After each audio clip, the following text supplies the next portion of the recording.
Hello, friends and enemies, heroes and villains. Welcome to Epic Realms Presents Off the Pod. It's not a podcast, it's sort of a podcast, online podcast, not a podcast, which is my spiel that I try and do something similar to that little thing every day. Our guest today is an amazing streamer. He loves MMOs as well as all kinds of other games. We've chatted at length about them, but he's also an amazing author, the author of the Rickon Chronicles, Mark S. Moore, but right here on Twitch, he's known as RedbeardFlynn. Red, welcome to Off the Pod. Thanks for joining me today. I appreciate it. Thank you so much for having me. I'm honored to be here. We you and I have had quite the MMO discussions, whether it's while you're streaming or in Discord or anything like that, about games and writing and all kinds of stuff. So I feel like even though we don't have the time to like see each other's stuff all the time. No.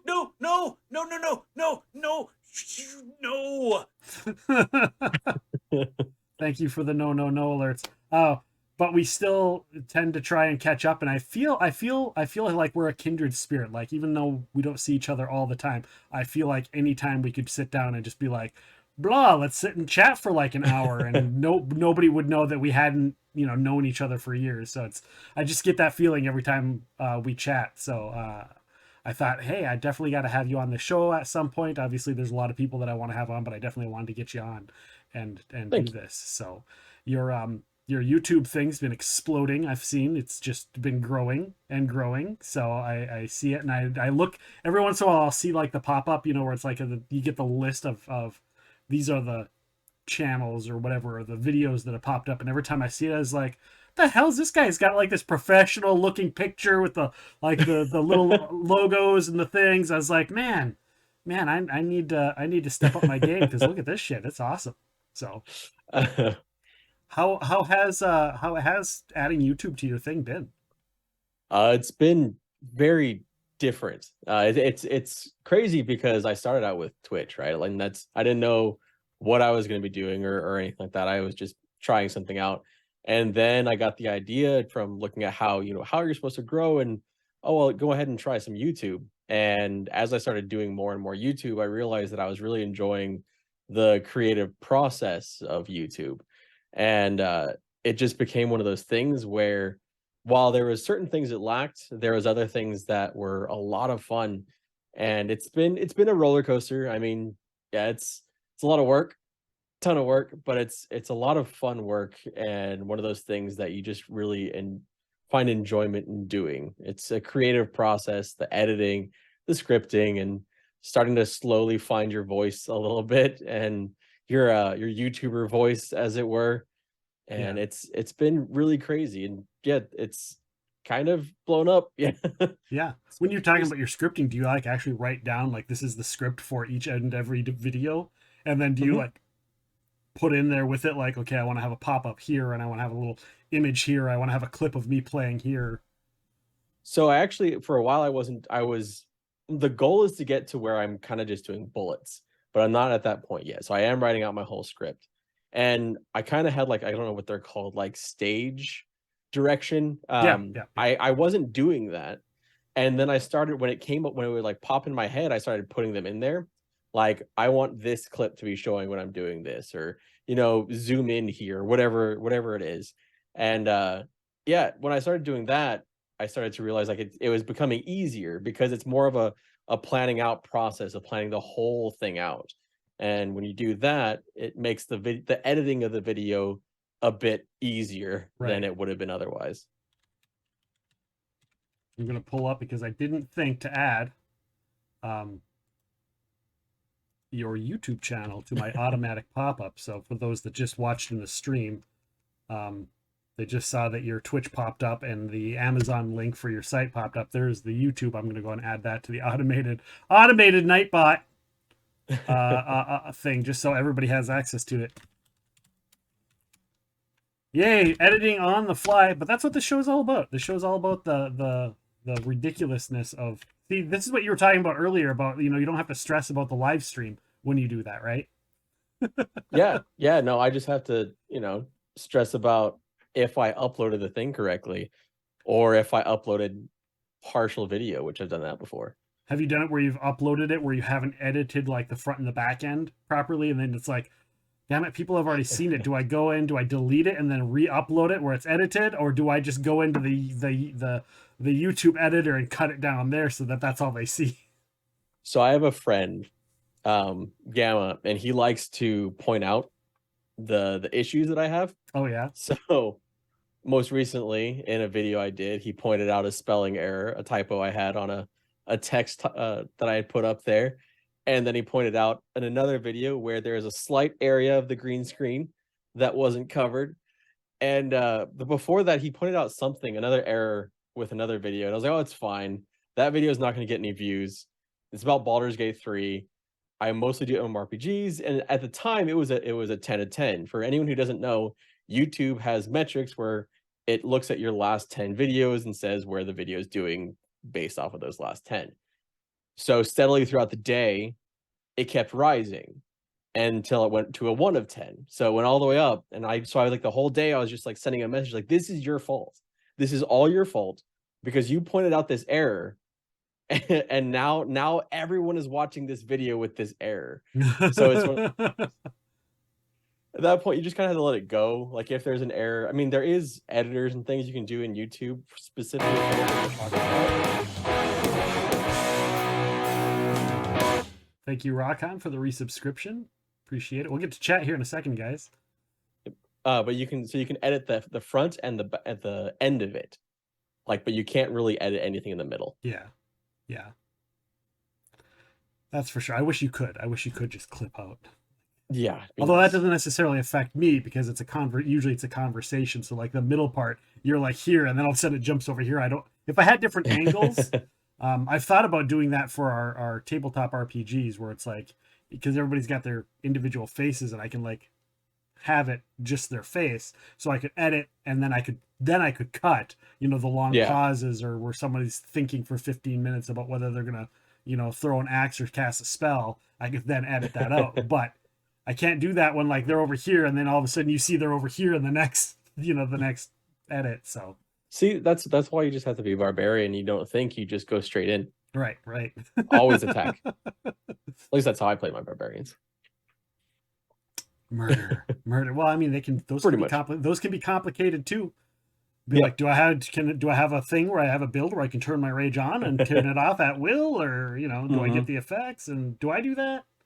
Do I use my axe or do I use my sword? I don't. Thank you for the Sound Redeemed Nights. Hello, Maggie. Maggie is from your stream, I'm assuming. Welcome on in. I appreciate you being here. Emmy Kiko, hello. Bentley, hello.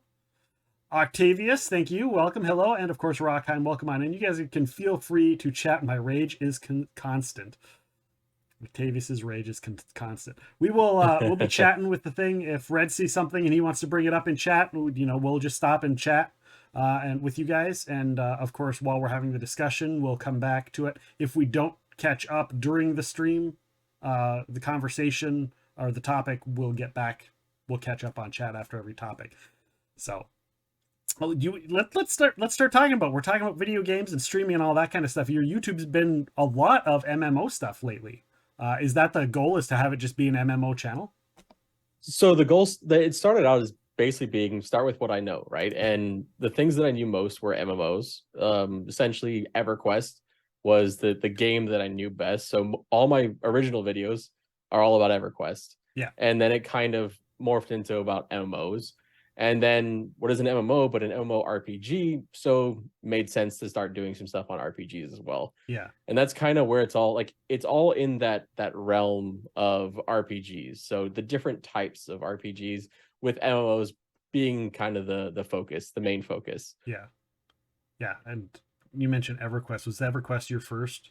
Because Everquest was my first one. And dear God, I look back with so much fond memories on it. And I went back a couple of years back and I was like, graphics are still the same, but there's still just that nostalgia effect for it coming back. And I know that there are new players that still get in, and I think they just celebrated their 25 year anniversary. And I was like, should I download it? It's like, I don't, yes. I don't know if I remember my login information. Yeah, Yeah, it was actually my second. So I started with Ultima Online, Oh yeah, which okay. launched in 1997. And then I think my friends got me playing it in 98. And then EverQuest launched in 99. And so we didn't play Ultima Online for very long. I played the regular Also, Ultima games, the Nintendo and Super Nintendo, but I never played Ultima Online, even though I was a huge, like my first video game RPG, Final Fantasy S game was Ultima Exodus was the first one for oh the wow. original Nintendo. So, and I still have it. I've really thought about having a stream, like a retro stream where I play that game. But, back then I had no idea what I was doing. It was like this and this and this. And I just kind of stumbled, my 10, 12-year-old self stumbled upon how to raise all my stats up. And I figured, I was just exploring and killing everything I ran across. I had no idea what I was doing. Now being a veteran tabletop RPGs and Mm. RPGs, I like look back as like, oh, this totally makes sense. Yeah, What did you I play in EQ? Oh, go ahead. Go ahead. oh, I was just saying I never actually got to play the single player Ultima games. Oh, I just kind of stumbled into Ultima Online. I don't even know what I was playing really before that. Probably like yeah, I have no idea. Like Ultima Online is like one of my first gaming memories. Before like I had Baldur's Gate Dark Alliance yeah. before that, but that was totally different thing. What's what was something? Did you have a character in EverQuest that you like? This is my character, or do you have lots of them that you're like these are all my characters? Um, I mean, I don't want it's to spend hard. the entire day talking about EverQuest, but we Yeah, totally yeah. could. We totally could. Yeah, it's hard to say because so I started EverQuest in like I can basically think of EverQuest in like really four different sections. Like the first time I tried it, which I didn't get very high level, I didn't know what I was doing. I played with friends, we didn't do a ton. Right. And then I had like a Shadow Knight, I had a warrior, I had a mage. I don't think I got higher than like level 30. Okay. And then I came back a second time, like probably around like I want to say like 2006 with the first progression servers, and that's when I like got into the game. Okay. I met a friend at that time, and that friend has become a lifelong friend. He was in my wedding. Um, so that was like a pivotal moment for EverQuest with me, but I don't even remember that character.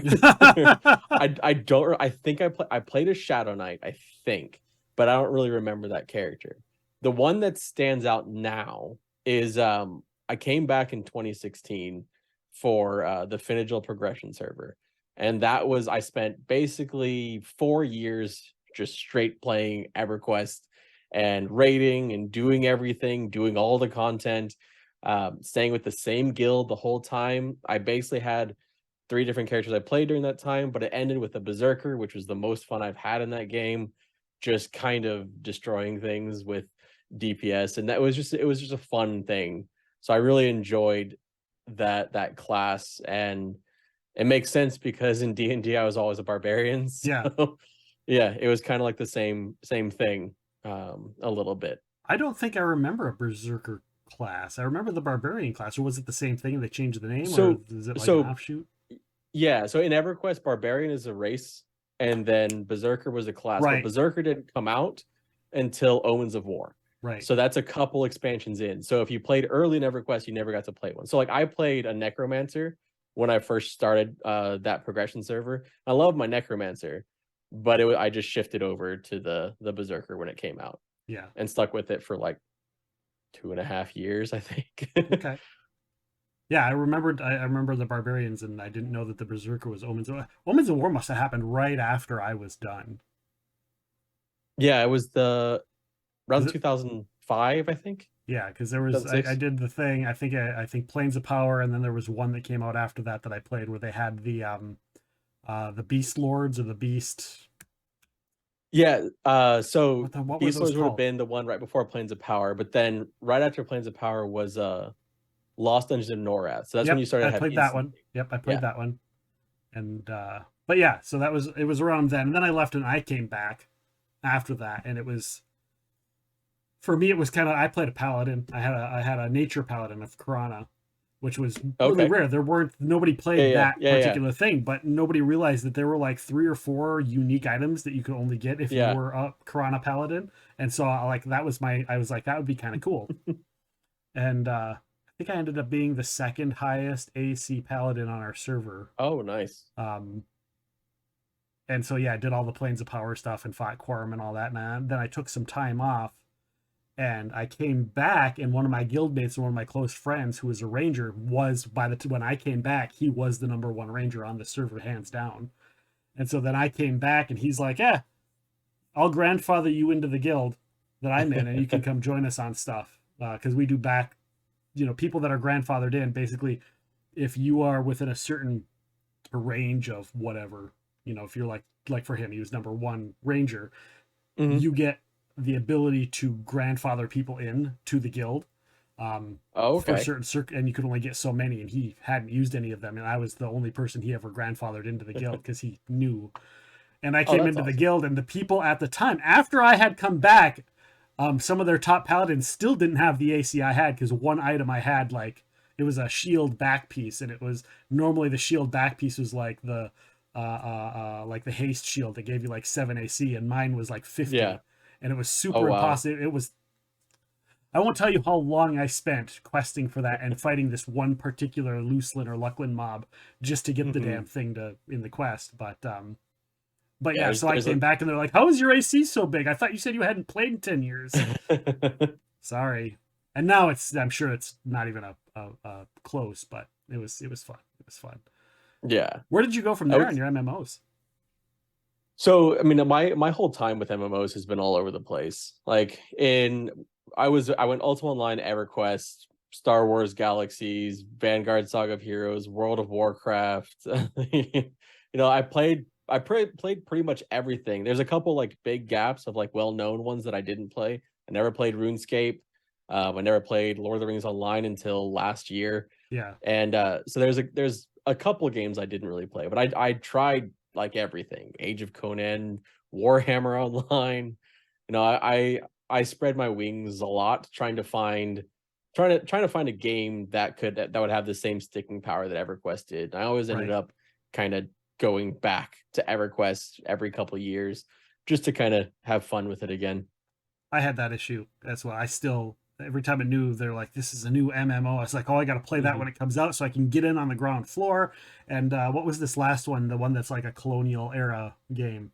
New Um, World. New World. Yeah, New World came out, and I was Yep. like, oh, I'm going to get in on that, and I'm going to get in on that. And then I think I was broke or something happened where I had to fork out a bunch of money for something else, and I didn't get in, and I saw everyone else playing. I was like, I don't think this is that game. I don't think this is going to be the one. I don't think this is going to be the next, the Yeah. next big one. And it wasn't. But No, oh, that was an interesting game. That game and the reaction to it showed me a lot about the MMO market, I think, and just how interested players are in a new MMO, but also how unforgiving they are. Because it's very, very interesting. I mean, that game was not complete when it launched and it showed, but people abandoned it very quickly too. yeah, it's the author and streamer and overall fantastic person, Redbeard. Hey, Sunstrider, welcome Hey, on in. hey, Sunstrider. And also I saw Xanther earlier. Hi Xanther, it's good to see you. Thank you for coming. Welcome on in. Welcome everybody. Thank you so much for joining us. Um, did you ever do any of the superhero MMOs? I got really big into when City of Heroes came out. I played that quite a bit, but then the DCU Online, I Hmm. loved the DC Universe Online. There was just something about it that I still, um, I could just sit there and play in DCU Online and just like run around and do absolutely nothing and enjoy the game. There's just something about it. Did you play either of those? I think I've tried two of them, but never for more than like an hour. Okay. So like I want to do like I have all these games that I need to do like first impressions on. And I think DCUO is one of them. The funny thing is like DCUO, EverQuest, Star Wars Galaxies, Vanguard, all these are like they're all tied to Sony Online Entertainment. And I was looking back at so much time I spent in MMOs, and I was like, some of my favorite MMOs have been through Sony Online Entertainment. And some of the biggest disappointments have also been through Sony Online Entertainment. Like I realized I had a love-hate relationship with that company, which technically no longer exists, or I guess now it kind of exists again. Yeah. And they may be making a new MMO, but it's not the same company. It's weird. Yeah, I know that they were talking about the creators of EverQuest are making a new MMO, and I'm Mm. like, that was 10 years ago now, and I'm Yeah. like, what the, what the? Well, so yeah, that's there's like a really interesting thing where you have the creators of like the early creators of EverQuest, like the very first like three expansions are a lot of them went to go create Pantheon Rise of the Fallen. And then you have other creators that like John Smedley went to go create New World. And so he was part of New World and now he no longer works with New World. That And was then one you of the reasons I had really wanted to do New World, is because I knew he was yeah, on the board for that. yeah. Well, and then Dave Jorson, who I just found out recently doing some research about the Riot MMO. He's not working on the Riot MMO, but he was key behind EverQuest Landmark and EverQuest Next, and he's now working on games again. So you have all these people Oh, that are tied to EverQuest are now working on other games elsewhere. And it's interesting though, because a lot of times you see these people going out, branching out and making MMOs that were part of these older games. A lot of them haven't worked out very well, yeah. or like they haven't become a thing, or they kind of fail, like a Crowfall, which I backed. But I honestly think that if, going back to EQ, I honestly think if they just, if they spent time to overhaul their graphics, mhm. and then they just repackage it and advertised it, because that, to me, that was always my thought, is their downfall was they just stopped promoting it. Yeah, And then of course, you can't go through a gaming anything without seeing a World of Warcraft advertisement still to this day. And I really think that's where they've dropped the ball on that. They could have made a lot of money. I know they, EQ2, they put all their focus in there, but they could have easily just gone back. So, like there's almost like this. I did a video recently about this with World of Warcraft, and the dramatic thumbnail part of it was how it killed the genre. And the whole point being that there's like a lost decade from about 2004 until 2014-ish, where everyone was just under the shadow of World of Warcraft. And I think that might have been what happened to EverQuest. Like EverQuest had hit a peak of like 550,000 players, which was huge. At the time, it was the most players. right. That's less than 5% of World of Warcraft's peak in 2012. You Wow. know, like it just got so completely overshadowed that I don't even like there was no air in the room anymore for a game like EverQuest. But I think there's more room now, and that's when I'm talking about New World. You had almost 1 million players go try New World. Yeah. You know, like it wasn't exactly like the most engaging looking game. Over 1 million players bought it and went to go try it. And then you had a free to play title, Lost Ark, which hit 1.3 million players. You know, like I feel like you're right. Like if EverQuest took the time to repackage their game and advertise it, then it might do very well. And we've actually seen that with another thing with EG7 is now the company that owns everything EverQuest. Oh, okay. And they also own Lord of the Rings Online. Lord of the Rings Online started advertising some more, and they did a couple different things, and they made some free content, and they saw higher peaks than they've had in like half a decade or so. Wow. And they're actually working on a remaster for that game. And if that, I have this theory, this working theory that if that remaster goes well for Lord of the Rings Online, they might consider doing it for EverQuest. God, that would be, because there are so many people, people our age who have Yeah, nostalgia for it, but they just don't go back for whatever their reasons. But they would if they yeah. knew. I've talked to people that's like, oh yeah, I used to play EverQuest back in the day. Well, I wonder whatever happened to that. It's like they're still going. They're on like 37,000 expansions now, and whatever. They're like, really? I might have to go check it out. It was Ari Salvatore that you Yeah, had on that you yeah, was talking about EverQuest, yeah. right? We That spent. that blew me away. That absolutely blew me away because I have read so many of his books. His book is tattooed on my leg, and like to know that there's that EverQuest connection is kind of crazy. Yeah, And that because you hear about that with like World of Warcraft, right? And it makes sense because it became this gigantic phenomenon where everyone played it. yeah, You have major celebrities that played it. But to hear someone like Ari Salvatore played EverQuest is really cool. yeah. That kind of connection. It was really funny when that came up, because his eyes, when we started talking about it, his eyes just lit up.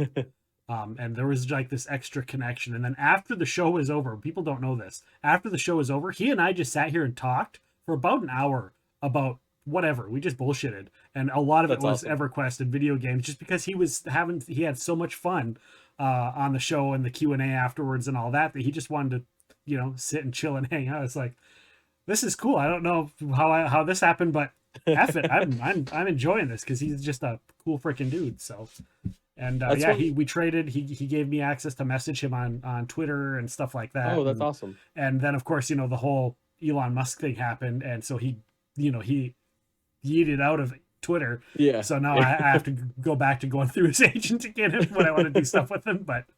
Yeah. Uh, but yeah, that was super cool and a lot of fun. You just never know how you're going to connect with people. Yeah. That's really cool. That's really awesome. And like it was awesome to see that. And just EverQuest, I think, is a game that for the people that got to play it when it came out, it was like it's kind of thrown around a lot, but like it was kind of like a magical experience. And I think the timing of it, like a lot of people talk about the timing of World of Warcraft and how it kind of hit at the right time. Yeah. It hit when internet experience, like the internet was expanding and internet access was expanding, everything like that. But EverQuest hit at a time when there wasn't many ways to communicate and online with other people, and there wasn't a lot of like connection. Yeah. And it gave that social connection to a lot of people. And like for me personally, I have crazy social anxiety. I've always had crazy social anxiety. And EverQuest was this outlet for me to be a bit social. And it taught me a lot of social skills. But beyond that, it taught me words. It made me interested in things like lore. There's like, I can take back so much of my ability to socialize and the fact that I write books to EverQuest, which a game I played when I was in middle school. Yeah. And was it elementary, middle school and elementary school. It's just kind of crazy. Yeah. For me, it was a lot of like, I took typing in school, like as a class, I took keyboard typing. But I really got good at typing when there was, because there was no voice chat. That game, there was no voice chat. There was no such thing as Discord. There was nothing like that. If you wanted to talk to somebody, you picked up the phone, you pulled the cord over to you, then you dialed them up. It's like, hey, what are you doing? Playing whatever. That's how you that was our communication at the time. There were some cell phones as well during that neck of the woods, but not everybody had cell phones.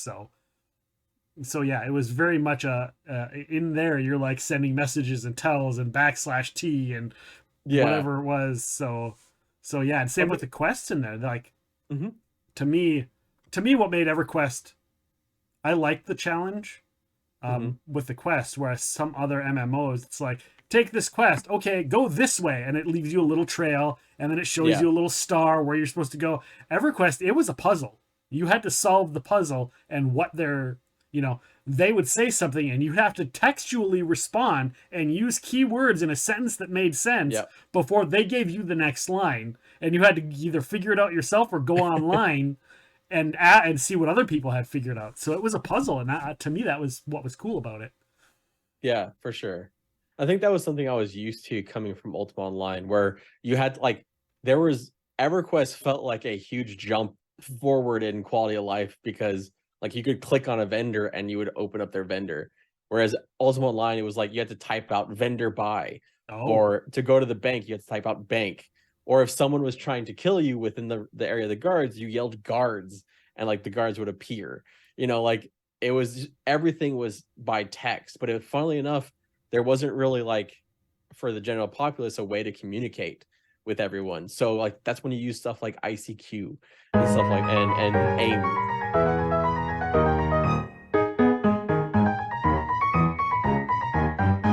That is the music that says the timer is up.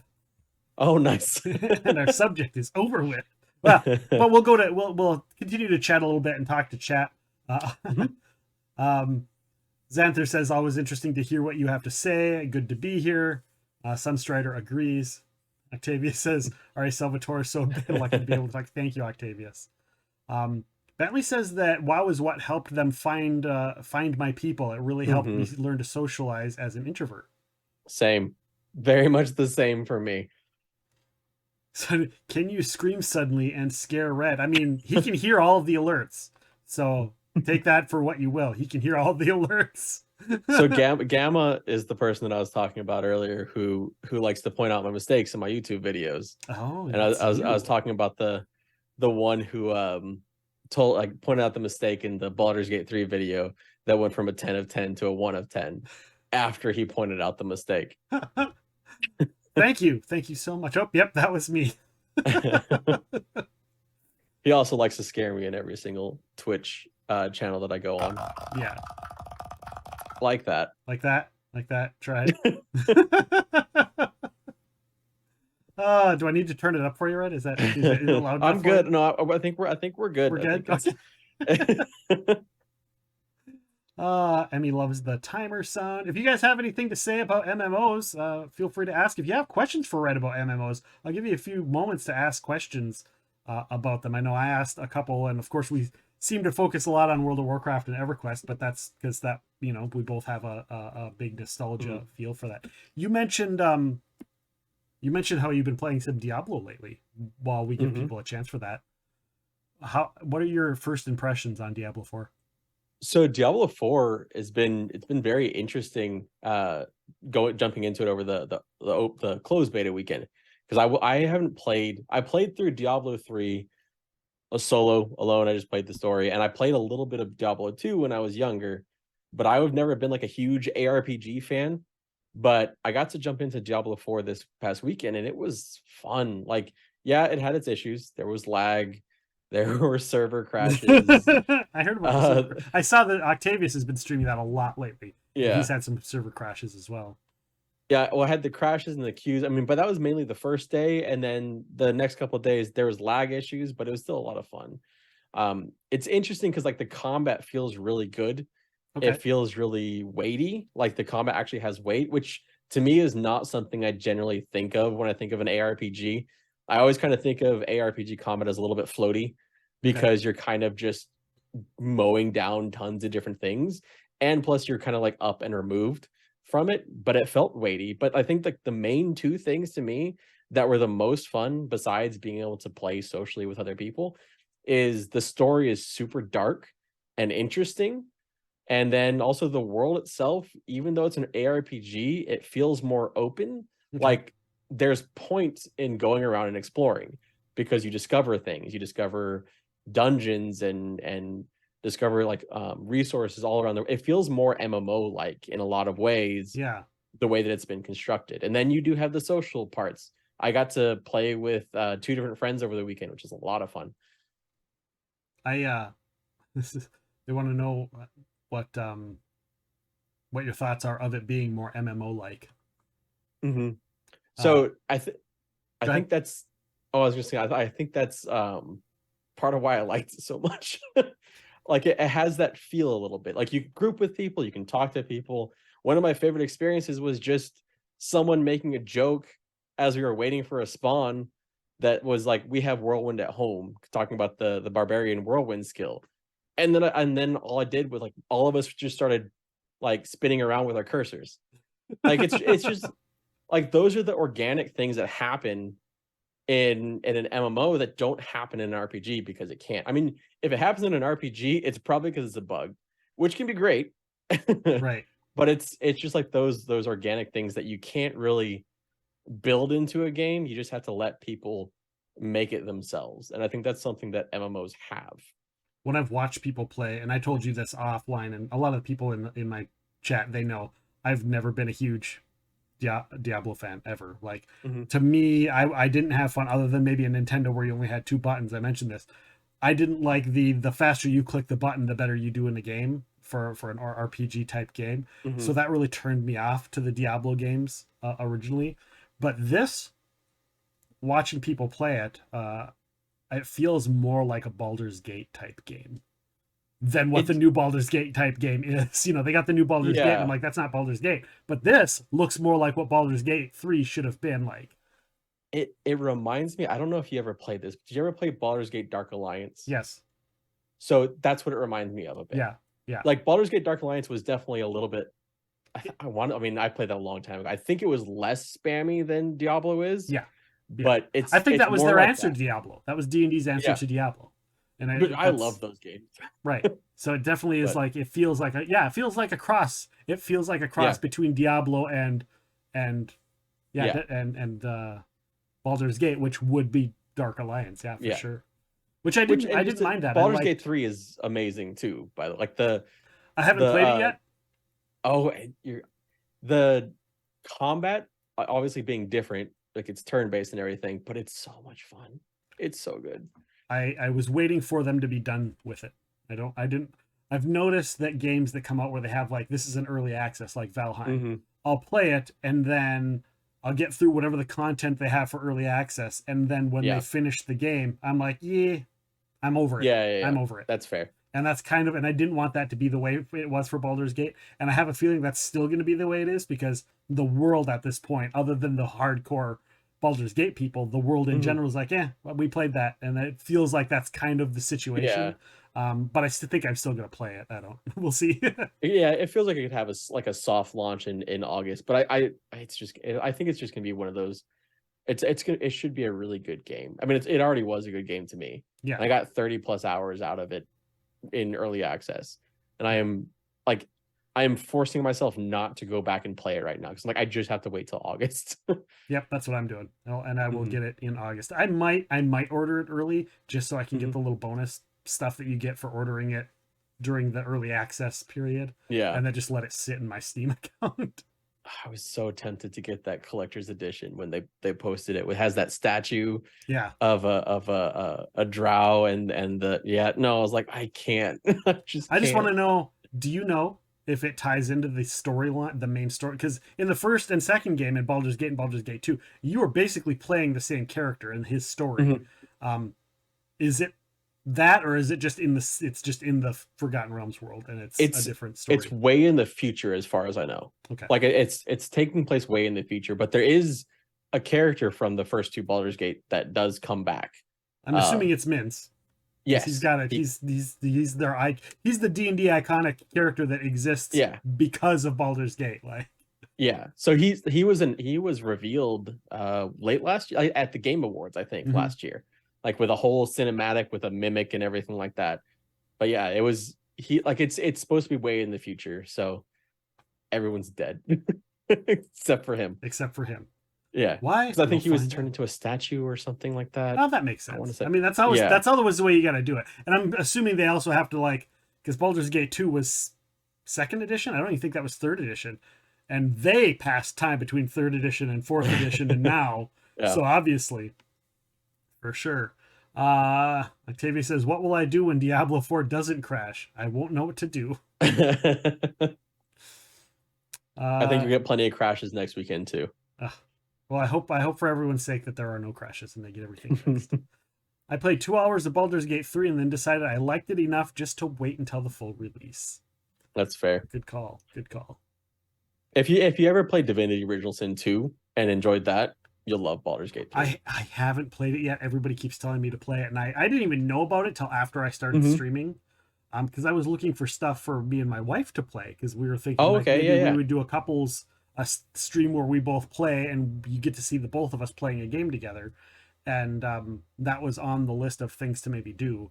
And but now we've just on Thursdays we just end up playing video games off stream and we just enjoy ourselves. We don't worry about the stream and we just have to spend time with Nice. ourselves. So That's cool. we've Yeah, been yeah, that's playing cool. the Unraveled is what we just started. So Oh, uh, nice. and Very that's cool. that's a fun. I like co-op games where like you need the other player to play. Yeah. My friend Rockheim and I used to play. It was a shooter game, Army of Two. It was called, Oh, and okay. that was a lot of fun. It's obvious it's a shooter game. It's not necessarily an MMO, but you can't play it solo. You have to play it with someone else.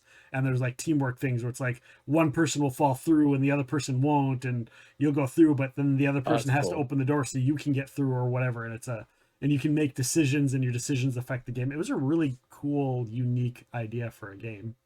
That is really cool. So yeah, yeah, for sure. What is your favorite when you cross over? You've got EverQuest and Baldur's Gate, and then Baldur's Hmm. Gate and D&D. Hmm. What do you think is your favorite game that feels most like a tabletop role playing game? I mean, right now it's Baldur's Gate 3 and it hasn't even released Yeah. because it really is. I mean, you have dice rolls and everything. It feels like a tabletop RPG. Okay. Pretty much everything about it. Even I the fact that you can include other players at like up to, I think it's 4 players you can play with. Yeah, and that's something I really love. Because with the other Baldur's Gate games, I really like being able. We used to Baldur's Gate 1. It's like bring your computer to a friend's house. We're gonna have a LAN party, and we'd all get together and we'd join each other's thing, and one person would play the main character, and one person, usually me, would keep taking mundane crap and putting it in everybody else's inventory and not telling you how it's getting there. But I digress. That's kind of like what I liked about Divinity Original Sin too, and like you could actually like I tried at one point, and this was long before I did any content creation. I tried to make a campaign because they have a campaign editor, and I actually saw. And the reason why I tried was I didn't even know who Critical Role was. Yeah. But I just happened upon a YouTube video of theirs where they were playing a campaign in like a custom campaign in Divinity Original Sin 2. I was like, okay, that's cool. And I remember I was like, okay, so I made this whole, like I spent like 2 weeks building things, right? Like putting in different items places, like hiding things, doing all kinds of stuff, putting different characters places. And then we had our first session. It was very tabletop. I'll just put it that way. Every single one of the characters that I had put in there was murdered by the party within the first 30 seconds of them playing the game. They murdered helpless villagers. The entire village going like, well, we don't trust them. I'm like, they're just village NPCs. And then I got like obsessed, so I started spawning stuff on them, like kill that then. And so basically just turned into me throwing different things at them to try and kill. That's great. It reminds me a little bit of did you ever play Neverwinter Nights? I did. It reminds me a little bit about that because that was very customizable. And not to be confused with Neverwinter Online, which is its own amazing. Yeah. I did get into Neverwinter Online. I do love that game as well. Is that the one that I think Josh Drive Hayes did a whole video on the monetization in that one? Because I think they recently did a whole thing with Drist, going back to full circle to R.A. Salvatore, but they did a recent thing with Drist, and I was like, I want to play that because that would be cool. R.A. Salvatore there's a whole series with Brunor's Underground, what's the Mithril Hall? Mithril Hall, yeah. So they have a whole thing with that, and you're like, yeah, like you start off with saving Pwent, who's a vampire. Oh, awesome! And then he brings you in, and you got this. There was this whole campaign for that, this whole story campaign in Neverwinter Online, and R.A. Salvatore wrote the damn thing. Him and his son wrote it, and then and yeah, they just did another one, or they're doing another one, or something along those lines, another adventure. And I haven't been on in a couple years, but yeah, it's definitely that was probably the Drist one they just announced then. Yeah, probably. But I'm going to do a first impressions on Kingdoms of Amalur, which I'm sure you talked about with Salvatore, yes. the game that he did. Yeah, because I want to give it like a full like look at that RPG, because it was one that I had been interested back when it first announced, but I never got around to it. Now I wanted to, now that it's like all shifted around and it's in new hands, I wanted to give it a try and see what it's like. And so far, it's a lot of fun. Cool. Yeah, I haven't seen that. We talked about it briefly with all of our topics, but yeah, we didn't. I didn't go into detail because it's hard sometimes because I can't know everything. Yeah. So sometimes a topic will come out and I'm like, I don't know what this is. So I'll let them go and I'll ask them questions based on what they say. But I really don't have insight. And sometimes you can tell that I don't have a clue when I do some of these interviews. So, and usually I'm pretty, like, they're like, have you ever heard of this? And I'll be like, no, I haven't. Tell me about it. I'm honest. I'm not going to lie and be like, oh yeah, I totally know what that is. Nice. Yeah. That's better than pretending you know. Right. Yeah. Sometimes sometimes it can be really bad. Got us both. Got us both. Oh, I'm wearing my brown pants. How about you? Thanks, Gamma. Oh that my one God. was scary. Oh, Oh, somebody's probably going to clip that. Our next topic is tabletop role playing. We're already kind of talking about it. I'm just going to start the yeah, timer on that bad boy. What is your current go-to tabletop RPG? Anything you're playing right now? D&D. I not right now. So I was in a group that we were meeting like I think two times a month or one time a month. And then I started doing content creation and I kind of faded out because I just didn't have enough time. And so now I've been sitting around for like 2 years just thinking like I really just want to do like a one shot. Like I just want to do a one shot because I can't commit to a full campaign anymore. I just don't have the time. And so, but I started D&D with 3.5. Up, yeah. Turn it up, yeah. I hate this clip. I hate this. Is this I you? hate this clip so bad. Yes. God, I hate it when they play that. It's so embarrassing. They always get me when I'll like randomly sing something out of nowhere and I don't even know I'm doing it until they clip it and I'm like, what is this? Did I just do that? Is that from just son of a gun? And then it ends up in the alerts. That's how it works though. Like my most watched clip on here is me mispronouncing supernova and saying supernovers. There's a shirt of it now. I love it. Does it have it spelled with the ER at the end? Yes, it does. Great. You should just do one-offs for your stream, and then you can transfer it over to your YouTube, and then you're doing both. Then you're doing both content, and you get your role-playing fix. Yeah, I've definitely thought. I've like the thing is I've never been a DM, so I need a DM, and I know a good one. And I've reached out saying, hey, I'd be interested if they ever do a one shot. But okay, that's not entirely true. I was a DM once for the Star Wars one. I'm Edge of the Universe, Galaxies. No, Galaxy's Edge, Edge of the Galaxy. That's the one that came out like years ago. And I tried that once, and I had a very similar experience to when I did the Divinity Real Sin one, where like it was like no one was supposed to be seen, and then everyone was throwing thermal detonators everywhere. It was just, I don't know. Maybe I'm just a bad DM. No, I'm sure it was just I mean, there's a learning curve. We say this all the time on the Game Masters Workshop, that there is a learning curve to being a GM, and you're only learn by doing it. And the more you play, the better it gets. Up, yeah. Turn it up. No. Turn it up. Yeah, turn it up. Yeah. Not a hype train, son of a. I warned you. See, Red, I told you that they're gonna try and make a hype train to make me eat these goddamn spicy chips. For those that don't know, every level of hype train that gets completed, I eat a ghost pepper chip. I'm so glad I don't have to do this. Oh, well, we haven't completed it, so we'll keep going. Hopefully, I don't have to pause the timer for this. Or are we doing that again? Oh God, Roddy Mom is in here. So yeah, maybe. So you see that guy shows up and I'm gonna pause swings the at timer. you, and it scrapes across your armor as you cast your spell. Cool. Mithril breastplate, bitch.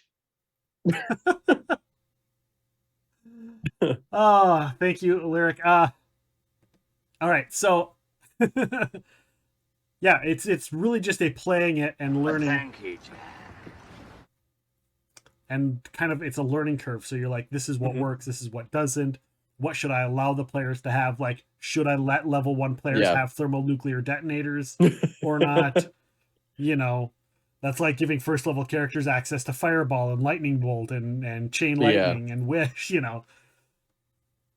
So yeah, I think it's definitely a learning curve. But you know, maybe we should maybe I should just host a one shot and just have a bunch of streamers on. Have you on and have, you know, a couple other people. I don't, off the top of my head, I'm not going to throw out names there, but have a handful of people on to do a you know, a D&D one shot or a Star Wars one shot or something like that. I love, there's a Star Wars game.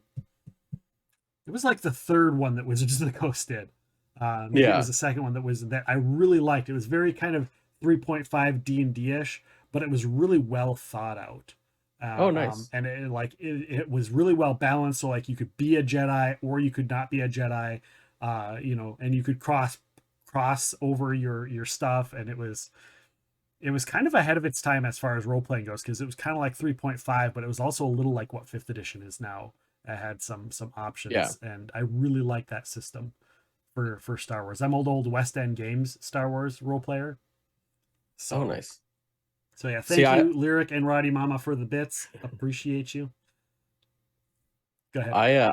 I never got to really experience it like in a good way, like other than just like trying that one time DMing it. I still have the books and stuff for it, but it was always something I really wanted to do, because while I liked the D&D setting, I really wanted to do something in Star Wars. But it was like that game was so completely different that I was kind of lost. Like it had all different types of dice and things like that were just totally different things. But I really wanted to try it in a different universe. I don't know if Thank you, Roddy Mama, for completing our level 1 hype train.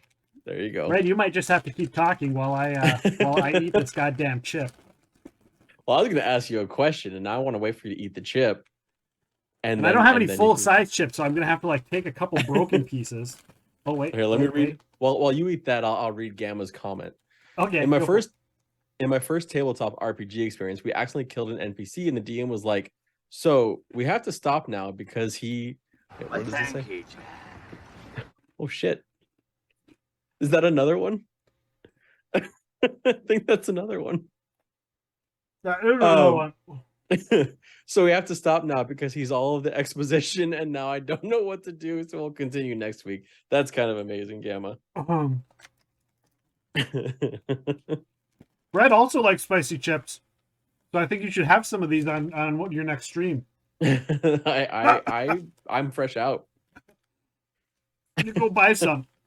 They're tasty, but they're hot as hell. I was telling you earlier about the jelly beans. Get the jelly beans. I've heard about the jelly beans. They go up to ghost pepper, I think. Right, this one's like 3 little chips, but it's the equivalent of 1 full chip. It's also the bottom of the bag, so I don't think I should do this. I should just take the smaller chips, because it's the bottom of the bag where all the spices are at. Is my face turning red yet? I feel like I'm just sweating. A little bit.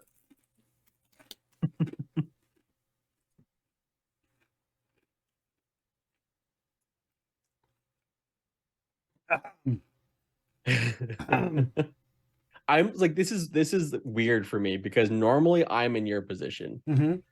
Like I'm normally the one eating spicy things. I got the stupid like bean boozled. Oh, that was so gross. So I'm usually the one doing the stuff like that. So I'm just going to sit here and experience it from like the audience perspective right now, which is kind of amazing.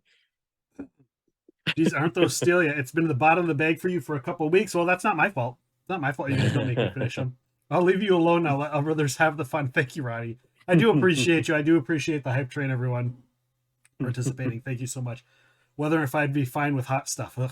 Yeah, it's hot. It's spicy. Nice. It's spicy. Whoo! I'm sweating. All right, I'm gonna restart. It has a good taste. Restart. Yeah, it's got a decent flavor. It's just it's so hot, so damn hot. Oh. So, how many RPGs have you done over the years? Not as a GM. Like how many like different types, or just in general campaigns or different system? Yeah, talk about your breadth of experience or lack of, if that's the case. Yeah. I don't know how much you've role played. So like I had a friend, we're still in college, and he convinced us all to come over and play Dungeons and Dragons 3.5, I think. And so that was my first experience ever doing anything with a tabletop RPG. Well, actually, I don't know, does like Warhammer, does that count as a tabletop RPG, or is that's a separate thing, like with the miniatures? Yeah, I think it bridges a little gap, because you're not. It's just it's combat. That's I think that's technically it's got a different name for it. I don't think it technically counts as a tabletop role playing game. Yeah, I think it's a because they call it like just a miniature war game is what they call it. Yeah. Okay, yeah. Because you're not like posed with fantasy situations. You're literally like measuring and putting distances between them and that kind of stuff. Whereas like you if can't you just extracted the combat. Yeah. So then D&D was my first experience, and kind of just stuck with D&D for the most part, and have done like multiple campaigns, all different kinds of campaigns across from 3.5 all the way through 5e, and done like had a couple different GMs, and they were there. It was interesting because they were very different. A lot of them were very different in how they approached it. Some were very combat heavy, some were very RP heavy. The most recent one was more RP heavy, which was a lot of fun. And it's, you know, I talked about being like kind of like, you know, having a lot of social anxiety and stuff like that. Yeah. This latest one, because we kind of started during COVID, and it was all like, you know, it was digital. I started doing voices and stuff like that for the first time ever, which was a lot of fun for me. Yeah. Getting more into it, playing a dwarf barbarian. It was great. It was a lot of fun. Tell me, is your dwarf a Scottish accent? No, because I can't do one very well. I think I just did a gruff voice. Okay. Okay. I'm famously pretty bad at doing any voices, so I am, like Maggie is saying right now. For the pro at voices. I'm famously pretty bad at it, but I mean, in a D&D setting, it's, if everyone's doing it, it's just more fun. At least, like, it doesn't have to be like a good voice, just different, right? Just different from the normal voice, so you can tell when someone's in character. It makes it a bit more fun for me, anyway. And you can change your voice so many different ways, whether it's your cadence and how you talk, just slowing down how you talk, and, you know, dropping an octave or raising an octave or speeding it up can all just change your voice drastically. We had I don't know how familiar you are with audiobooks, but we've had a couple audiobook narrators on, and they all, like, I'm like, yeah, I don't really know about the thing, and they're like, well, it's so easy. There's so many. This is, you know, what you do. Where I think Luke Daniels talked about where you speak from. If you speak from the back of your throat or the tip of your tongue, will completely change, you know, how it is, or just the shape of your mouth, how you shape your mouth when you talk, can change that. And I was like, oh, yeah, I guess that is. Yeah, I've seen some like on like TikTok and things like that. I've seen like how they've done it, like how different like usually impressionists and stuff like that, and like they really are changing the shape of their mouth to alter the voice a lot. I think Frank Caliendo is one of the best, you know, impersonators out there to impersonate people, and his eyebrows and everything will change, even though that doesn't necessarily reflect the mouth, but it's like getting in there and how to. Well, yeah, I mean, I get that too, though, because that's even just like in normal speech. Because if I'm like, when I'm doing a YouTube video and I know I'm reading a script part, but I act it out anyway. And like, I know that I'm not going to be seen on camera, but if I act it out, like if I move my hands and things like that, then my voice changes with it, and it's more engaged than if I wasn't, you know, and it just helps a lot. Yeah, I guess when you see behind the scenes of like animation actors, they do that too. You know, Mark Hamill. You go into it. Your whole person is into it instead of just a voice, I think. Yeah. No, I think I totally agree with that. That totally makes sense. Hello, Pascal. How are you doing? Welcome on in. Hey, AP. That Mickey Mouse voice always cracks me up. You have a Mickey Mouse voice? What's your? You gonna hit us with a Mickey Mouse voice? Oh boy, that's mine. Hello there. Hi. No. See, yours is that's pretty good. Why? Oh, I can't even do it. Like, see, like I can't do it on command. Do you have a drop-in phrase that gets you there? People can tell if you're smiling or not solely based on your voice. It changes by smile. Every time I go to talk, you start your Mickey Mouse voice. I'm gonna shut up now. No, I don't want to do it anymore. Okay. People can tell if you're smiling or not solely based off of your voice. It changes by smiling. Yeah, totally. So yeah, that can go a lot into the character, like just even your posture at the table when you're sitting there. If you're like, you know, hunched over and you're making growly faces, or I think oftentimes I think I had a role-playing character where he had he couldn't talk, some like a Fae stole his voice or something. So I spent like 3 or 4 gaming sessions pantomiming. Oh, that's awesome. You know, I was just like, you know, making hand gestures or, you know, you know, whatever, but trying to pantomime. And some people totally got what I was saying, and other people were like, what the fuck is he saying? I don't know. See, this is why I think that anyone who's played, because I'm a big proponent, and we'll probably get into that in a little bit later, but I'm a big proponent that anyone can write if they want to. And this is why I think anyone who's played D&D knows how to write convincing characters. Because if if you're thinking about what your character would do in any situation, so like how they would react to situations, how they would do certain things, that's all characterization is in writing. And that's why I think that D&D is such a wonderful and expressive, creative endeavor, because it helps you put yourself into a different situation, whether it's a different personality mindset or something like that, where you have to pantomime. And how would I communicate if I couldn't communicate the way I normally do? It's really like I think it's a great way of like expanding that creativity. Yeah. I grew up in the era of the whole satanic panic for role playing, so we had a lot of there's a lot of D&D is evil, you know. So there was always this judgment if you said you role played or you played D&D. There was always this, you had to worry about this judgment, and so I oftentimes had to sit there and explain the benefits of role playing to people who didn't understand, who thought it was horrible or thought that it was bad. I won't ever let my kid do that D&D stuff. And I was like, it helps your social skills. It helps you to understand people. It helps you with problem solving and increases your reading capability, increases your math capabilities, especially second edition, where you had to deal with something called THACO, where it was backward, where you had to count backwards basically to get your it was 2-hit armor class 0. Because in the old days, like, you still roll dice and everything up, but the armor class went down instead of going up. Oh, wow. So you wanted to hit, you know, if you could hit a 0 AC, that was the best AC in the game. So, you know, and buck naked, it was like a 25 or something. I don't remember the actual numbers because it was so long ago. But yeah, so you had to, you know, you had to learn math and you had to learn all these things. There weren't really calculators, and you were learning social interaction. You were being, you know, cheaper than going to the movie theater because it was free. You buy a book and it lasts you 10 years. So I was saying that. I grew up without, like, I wasn't really exposed to D&D, in like, there was no one around me playing it. And so like my version of it, I guess, was just MMOs, which is very similar, right? Social skills and all kinds of things, and math skills. So I was defending that. I was defending playing MMOs. Yeah. And how that was actually writer, helpful. welcome on in. Welcome. Joined by RedbeardFlynn, who is an author and a writer. Supernatural Writer is a writer. She's putting together a Kickstarter to put together her own publication company. Oh, that's awesome. Yeah, that's super That's awesome. really cool. Yeah, for sure. But yeah,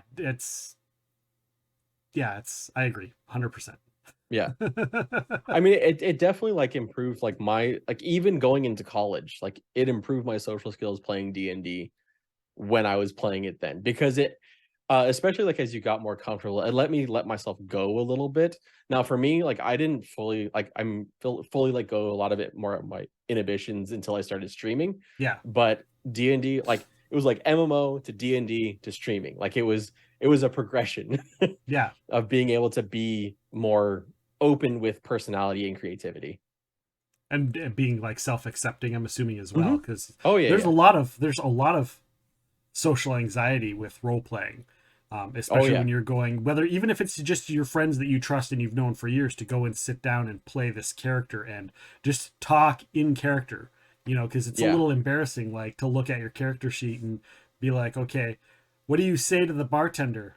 You know, and then you can usually tell a person's experience between, they say, well, I will ask him for a drink, rather than I sidle up to the bar and I say, hey, bartender, you want to give me the best ale you have on the books, because I'm going to down this thing right now. How much gold is that going to cost? Like, there's a difference in level between how you do that interaction. And same with the GM. There's a level difference in knowing how you treat someone and recognize that a person is having a hard time coming out of their, you know, their into their character. I guess I think a good DM can really, really help make someone feel comfortable. But even other players too. Like the funny thing is, the last D&D game that I was part of, campaign, it was actually it was another player who, like, the DM that we were playing with was great, because he knew like every rule, and he was great at making an intriguing story, and he would encourage both RP and combat. He would encourage you to do whatever. Yeah. And then there was consequences, like my character ended up dying, but it was another player she always did voices, she always encouraged you, and that's what made me feel comfortable in doing it, because she was doing it, you know. Other people weren't, but she was. So I was like, okay, well, if she's doing it, I'm going to go ahead and do it. Yeah. And you get the, I don't want to say it's peer pressure, but you get that comfort with what the other people Pure are doing. comfort. Pure comfort. There we go. It's not There we pressure, go. it's comfort. That sounds like a dirty, like you're selling like sex toys. Pure Oh comfort. shit, it does, right doesn't here. it? Just what you need. I'll just patent that. Write that down right now before anybody Yep. else does. What year did you first start role playing? Tabletop role playing? 2007-ish, something like that. 2007-ish. Okay, so that was around what, 3.5? Yeah. 3.5. What was your what was kind of some of your favorite classes to play? Because there were a lot. So I played a barbarian a lot. My last one was a barbarian. My first character was a barbarian. So it was started with a Goliath barbarian and have ended, so to speak, with a dwarf barbarian. So it's an interesting progression.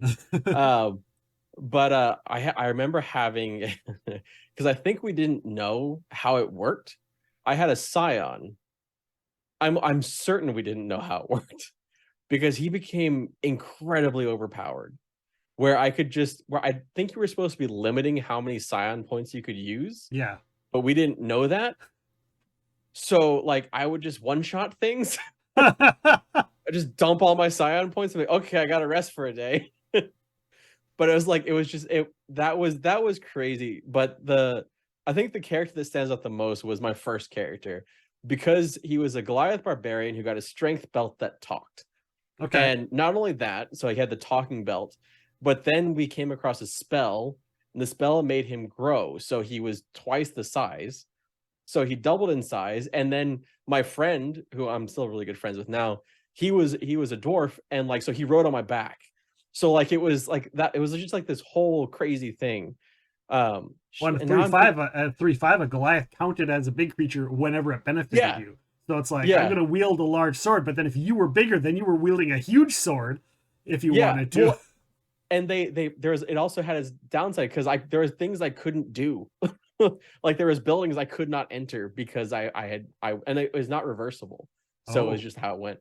But then there was another like you just think about these, and like the memories stay with you, because I had a whole thing where I was a Kenku wizard. I was completely useless, but I had a brother who, like a Kenku brother. It was just fun.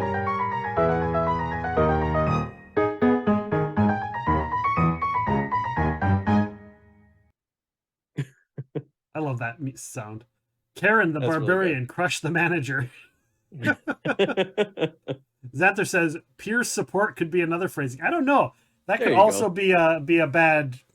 I've got peer support right where it matters. Oh god. Sorry, I couldn't resist. Sometimes things get a little naughty in here. I'll patent that one too. It's cool. Do it. Okay. Mine's in the gutter. I get it. You said it. You said it, not me.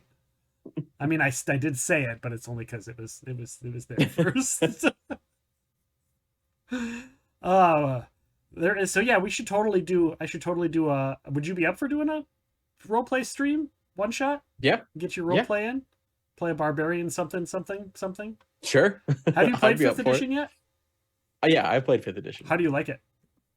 I think I needed a lot of help figuring things out, but I think it came across simpler for the barbarian than previous ones, where I had like encounter powers and everything like that. It seemed simpler. Did you do character building via the book, or did you use like a system like a Hero Lab or a D&D Beyond? We used Roll20 to build the character. So, yeah, I didn't even know Roll20 had a character building feature.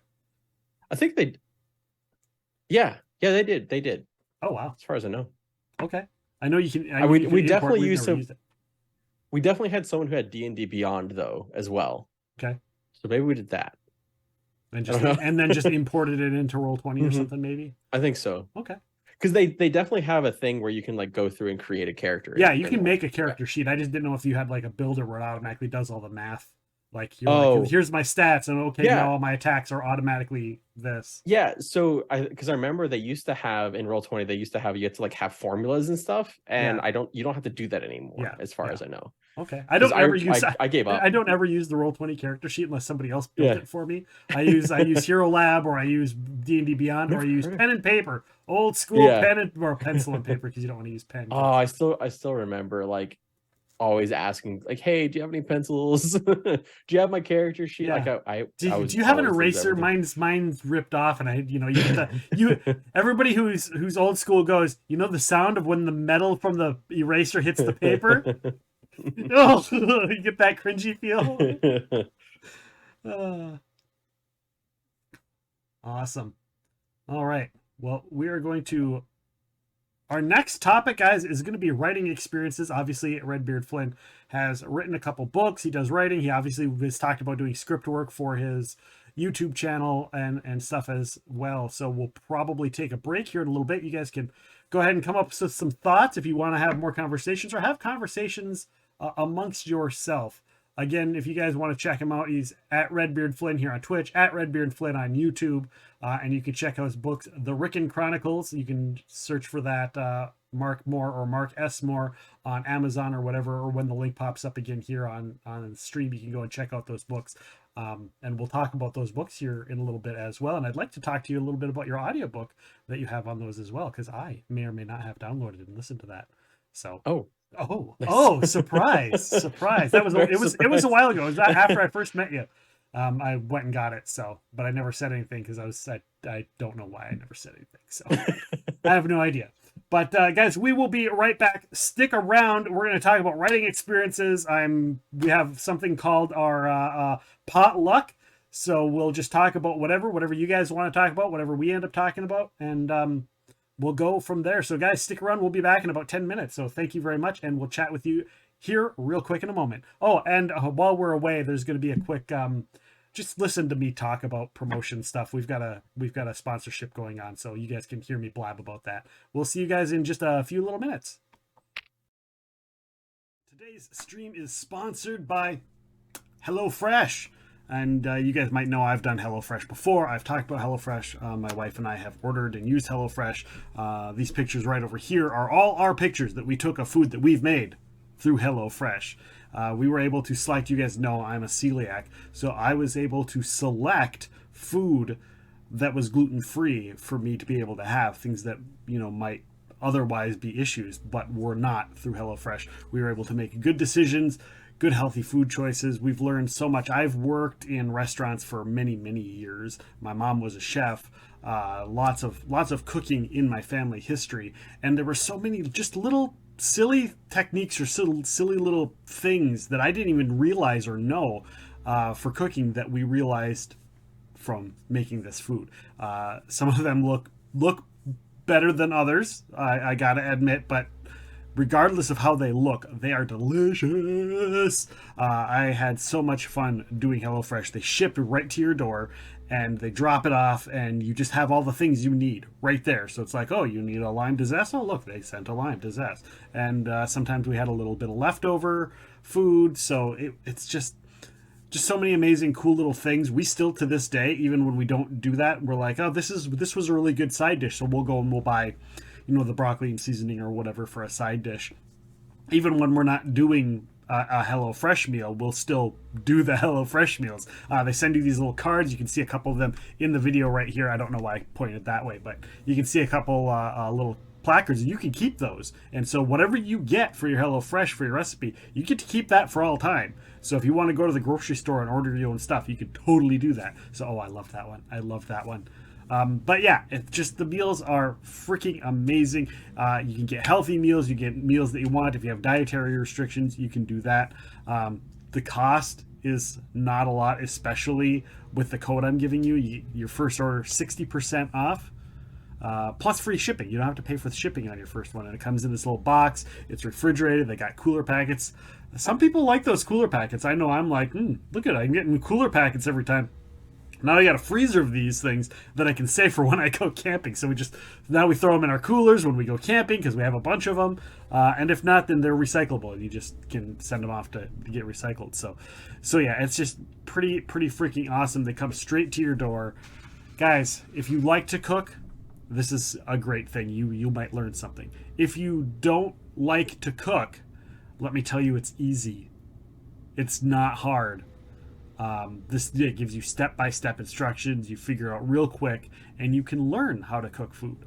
If you don't know how, good food too, not like oh, I'm gonna just throw frozen pizza in the oven, or I'm just gonna make some mac and cheese. Not that there's anything wrong with that. That's like our weekend food is pizza, macaroni, and cheese. But if you guys want to actually like have good meals, that's fairly simple, but is amazing. It makes you feel, oh god, that was a good one too. But yeah, guys, check out HelloFresh. Use my code POGHF102212 at checkout. There's going to be a link at some point. You can actually also do exclamation HelloFresh right here on our Twitch stream. So guys, thank you so much for hanging out today. Thank you for joining us. I love this food. My wife and I order it. We have food. We do it for a pair, but we've also made it for other people that have come over, and we don't tell them. We don't tell them it's HelloFresh. We just make it, and we just give it to them, and they don't know. They think we're genius food makers. So yeah, it's so yeah, just so many, and just little details, little seasonings you wouldn't think to put together, or like certain types of cream sauce. I was never good at making sauces, but they have some really good sauces in there as well. And we learned some tricks for cooking rice. Like, I've cooked rice 30 different ways. I learned some tricks that I still use, like just on my own. I'm like, oh, I'm just gonna do this because I love the little added flavor that they add just from this one little trick that they put in there. So I'm not gonna tell you, buddy. You'll have to check it out for yourself. So guys, again, go check out HelloFresh. Use my code to get 60% off. That's more than half if you guys do math. If you don't do math, I'm telling you, it's more than half. 60% off. And I think your first order usually comes to like $30. And you get like, I think it's like 3 meals for $30 on your first thing. So, I mean, you go to the grocery store and buy 3 meals, you're not going to get 3 meals for $30 at the grocery store. You're not going to get it from freaking McDonald's these days either. So, guys, check it out. A lot of fun, a lot of learning. If you have kids, teenagers and stuff, it can be a moment where you guys sit down together and you make food together, and they can learn along with you. Or if you already know, it's like you can work with them. You have a recipe out, you have like all the information and pictures, and then they can kind of see and learn how to put food together. So it's God, there's so many cool little things with this that people just don't think about. So go ahead and check it out, HelloFresh.com.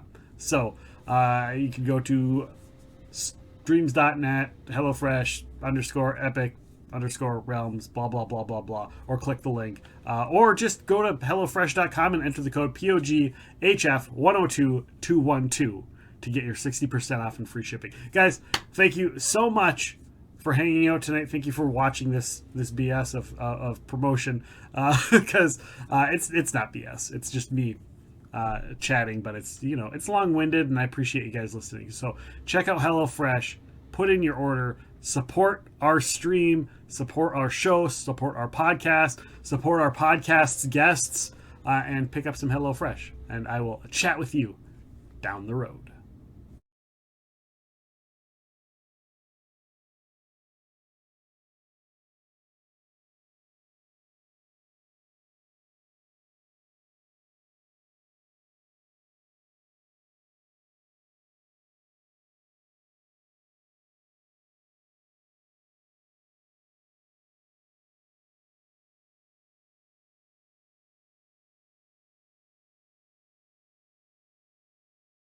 Characters from the whole Batman mega story is King Tut. And I wanted to put King Tut in the Batman game that we did with Munchkin, but it turns out that he's part of a different licensing package. It just wasn't available to us. Oh well. Yeah, it was sad, but we got lots of stuff in there. It was great. That's great. And that's the new one that just came out, right? That's the new one. How excited are you to show people this game? Is it something that's just like, are On you a a big scale comic of book 1 fan? to 10, maybe 12, 14, something like that. I mean, I got to write dialogue for Batman. Right. John Kovalic got to be a Batman artist for real. If you put a gun to my head and said, "What kind of gamer are you?"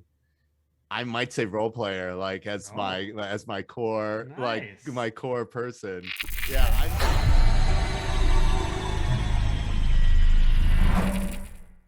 Hello, everybody. We are back from break. I hope you guys all enjoyed the break and caught the Pokemons and enjoyed the thing. Go and sign up for HelloFresh, guys. Go and sign up for HelloFresh. It's an awesome, awesome product. You can see it right there. Use your code POGHF102212 for 60% off plus free shipping. Thank you guys so much for sticking around for that. We are back, and we're going to talk about some of our writing experiences. I know I've had a couple other people on in the past and talked a little bit about my writing experiences, but I'd really like to get into Reds. This might be a little bit more like like a podcast type thing, where we're talking more about you than a conversation. But I am more than willing to reiterate some of the things I've chatted about in the past and get some of your takes on things. So your book series, The Ricken Chronicles, how did that come about? And am I pronouncing that right? So it's funny you mentioned the pronunciation. I have had it pronounced Ricken. Like they're like, at this point I'm just like, whatever people say, that's what it is. I've at this point lost all whatever pronunciation I originally had. But it came about because I was watching The Man in High Castle and I listened to Hamilton, the play, and I was like, hey, that's cool. That's like the worst way to put it, but essentially I was a history major. I got a master's in history, and I got this idea to try and write what would be an alternative history. And then I started writing an alternative history, like basically what would have happened if the British had won the Revolutionary War. And I wrote about 10,000 words, and I was like, this is too confining and I don't like this anymore. So I took that story idea and then just ran with it and started like branching off more and more and more and more into all different kinds of things to make it my own. Okay. And no longer an alternative history, a historical fantasy. Okay.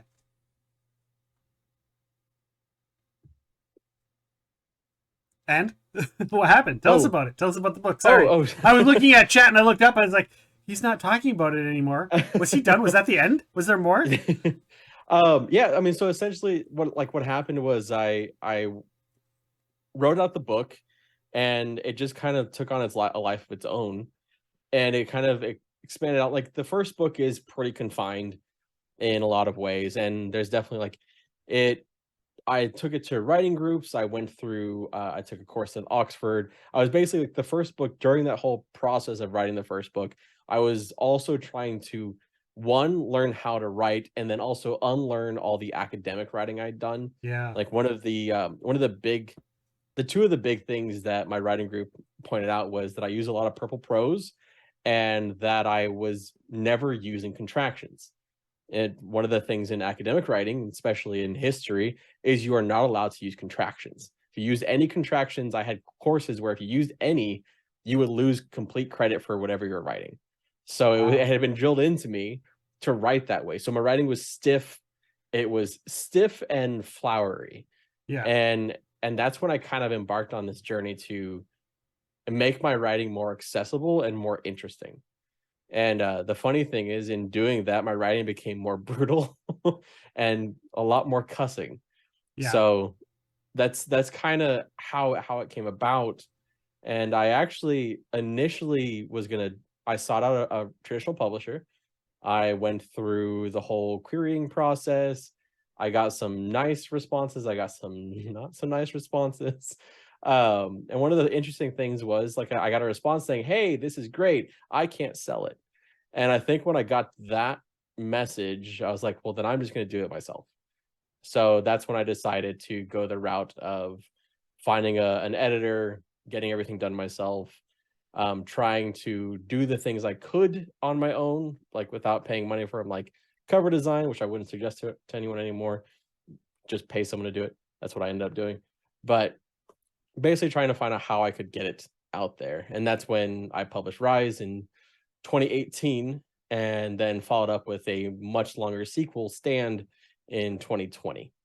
And Stand just kind of like further moves away from that original idea of the alternate history and actually shows that it's its own thing now. Did you have plans to do more in the series, or do another book series coming up? So this is the so I actually have, so this series is going to be a 3-book series. It's going to be a trilogy, which, funnily enough, I had someone in my writing group telling me was a terrible idea, because they like their books to be, just one book. And I've actually, now it's going to be about 4 books, because I'm going to be releasing an anthology that's kind of just a thank you to the people that have read it so far. And the reason why I'm releasing that anthology is because I went ahead and started writing an entirely different series over the last 2 years. So I've got a different book series that I've been working on that's pure fantasy. It's a fantasy novel. It's a little bit less brutal and gritty than this. It's one of those things where, like, I always wanted to write fantasy, but I didn't think I was ready to write fantasy. So that's what I wrote first, is something a little more grounded. No magic, things that like are a little bit more relatable and more related to what I had been doing for 2 years with my master's degree as well. And so now I started writing this fantasy series, and then I felt bad. So I wrote an anthology that'll be releasing soon. And then I've already started the 3rd book and the final book in the trilogy that will kind of bring all the threads together from the first 2 books. So is the anthology more for the fantasy or more from the Rickon Chronicles? It's from the Rickon Chronicles. So the anthology is actually a bunch of prequels, essentially. So it's a bunch of prequels that help inform some of the personalities and the decision making that happens in the first 2 books. It can be read before reading the 2 books, or it can be read after them. I think either way, people will get something out of it, and perhaps get something different out of it, depending on. Do you think that stylistically they're going to know that you wrote the anthologies after the first book? Like, is it going to feel different? Because you mentioned coming into the very first book, and you're like still trying to brush off that master's class writing for history, and then you've expanded and grown, and then you're going to go back and write something beforehand. Are they going to notice that weird curve if they read the anthology first? So I really hope so. Because I say that because I like every book I release, I want to be better than the last one. Because if I'm not, if it's getting worse, then there's a problem, and I'm probably just getting lazy. Or if it's just staying the same, then I'm not improving. It's kind of the same way that I approach every YouTube video I do.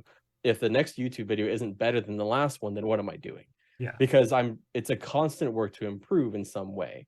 And that's why I'm proud to say, like, my second book is actually a lot better than my first. That's not to say that my first book was crap.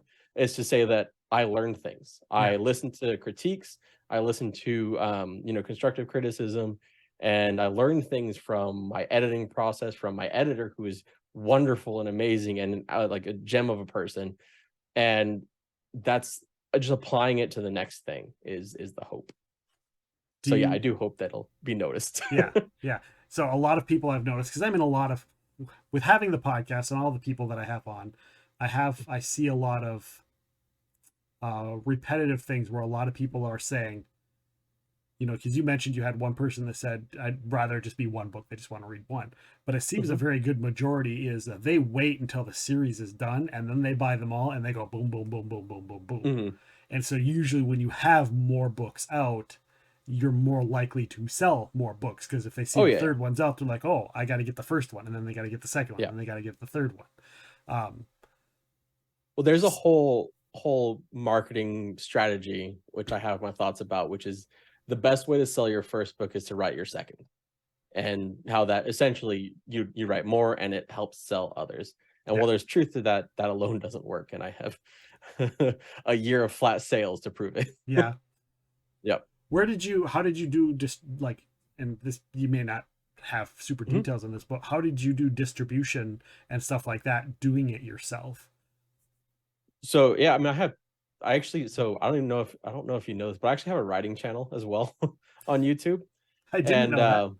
yeah, so I have a writing channel where I've basically been delving into a lot of this stuff, where like delving into writing tips, but also delving into a lot of the marketing stuff and things like that.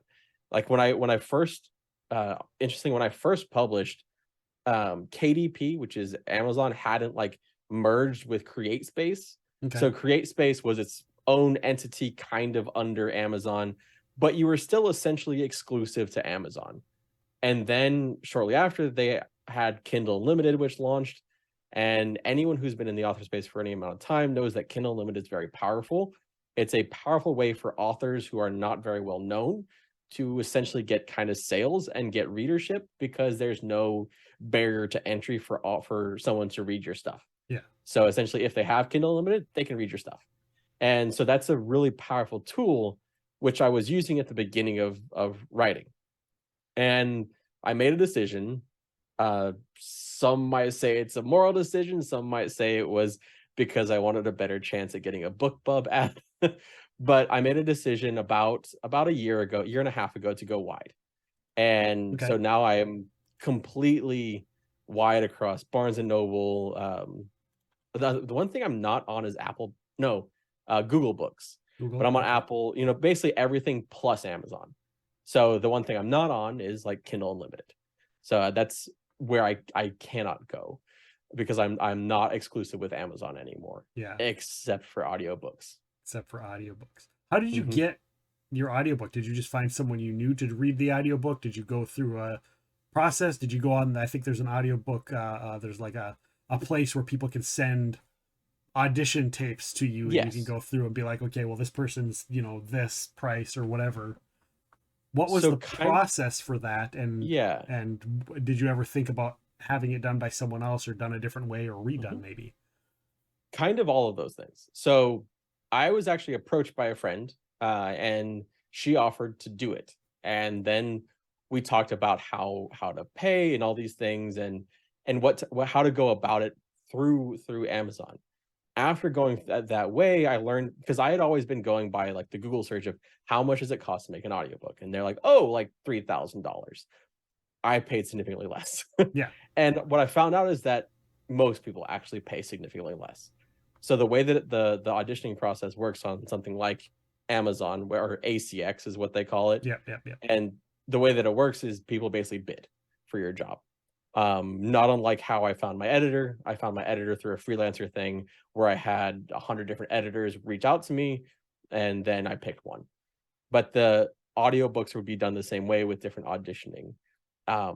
If I could do it all differently, I definitely would, because one of the things you don't really know until you're in it with Audible, is one, how bad their royalty structure is, but two, if you sign a contract with a narrator, you do royalty share with that narrator, that royalty share contract is locked in for 7 years. That's fine, except that it's locked in for 7 years exclusively to Amazon. So my audiobooks, and unless I can convince my narrator to switch over and like break the contract, then my audiobooks are exclusive to Amazon for 7 years. Yeah. Yeah. Under that contract, which is not great. But y'all have seen hopefully all the stuff recently with Brandon Sanderson and others about how Amazon has kind of a chokehold on audibles, on audiobooks. They do for sure. I Mhm. mean, that's where I go. I mean, it's just Mhm. it's like the only. I mean, I use them too. I've been using them since like 2007 or something like that. So If you had a dream audiobook narrator, who would it be to narrate your books? oh, I think you've interviewed him, Victor Bavine. Victor Bavine. Yeah. Victor is awesome. He's such a nice person too. Like, I didn't expect that. A guy who's been in Star Trek roles and worked on movies and all that kind of stuff, and he's just so. Just talking to him, there was just something where I was like, man, this guy is just so chill and so relaxed and so nice and kind. I feel like he's just like one of the nicest people in the world. But yeah. But yeah, That's there's awesome. just something about that. Hold on, let me write that down. I need to write that down that you said that. I'll tell you why here in a second.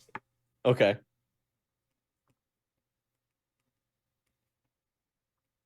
Now, what I'm going to tell you and what everybody is going to listen to right now is totally way early stages of planning, like way early stages of planning and possibilities. And I'm going to invite you to be part of this. Okay. I am planning down the road within the next year or two of doing an Epic Realms anthology and kickstarting it with okay. every guest that has been on the show, or a bunch of them. And it would be yourself included as one of the authors.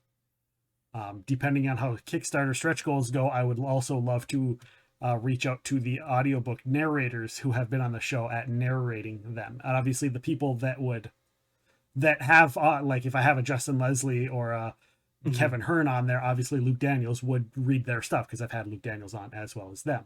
Yeah. Not every author has like a dedicated audiobook narrator, and I would probably if I can get to the point where where the Kickstarter does well enough to get the audiobook narrators on, they would also cross over to some of the other authors, which is why I asked. Are you in? Do you want to write a short story for me if this gets off the floor? Hell yes. And see, this is great because that narrator, our friend of ours, she said after doing the second book, she's never doing it again, ever. It was too much hard. work. So I already lost one. I've done a couple small. This was years ago. Small shots for podcast ads, voice stuff. And I worked in radio, but like unless you have really good equipment and somebody else to do the mastering that really knows their stuff, it's really hard because you have to.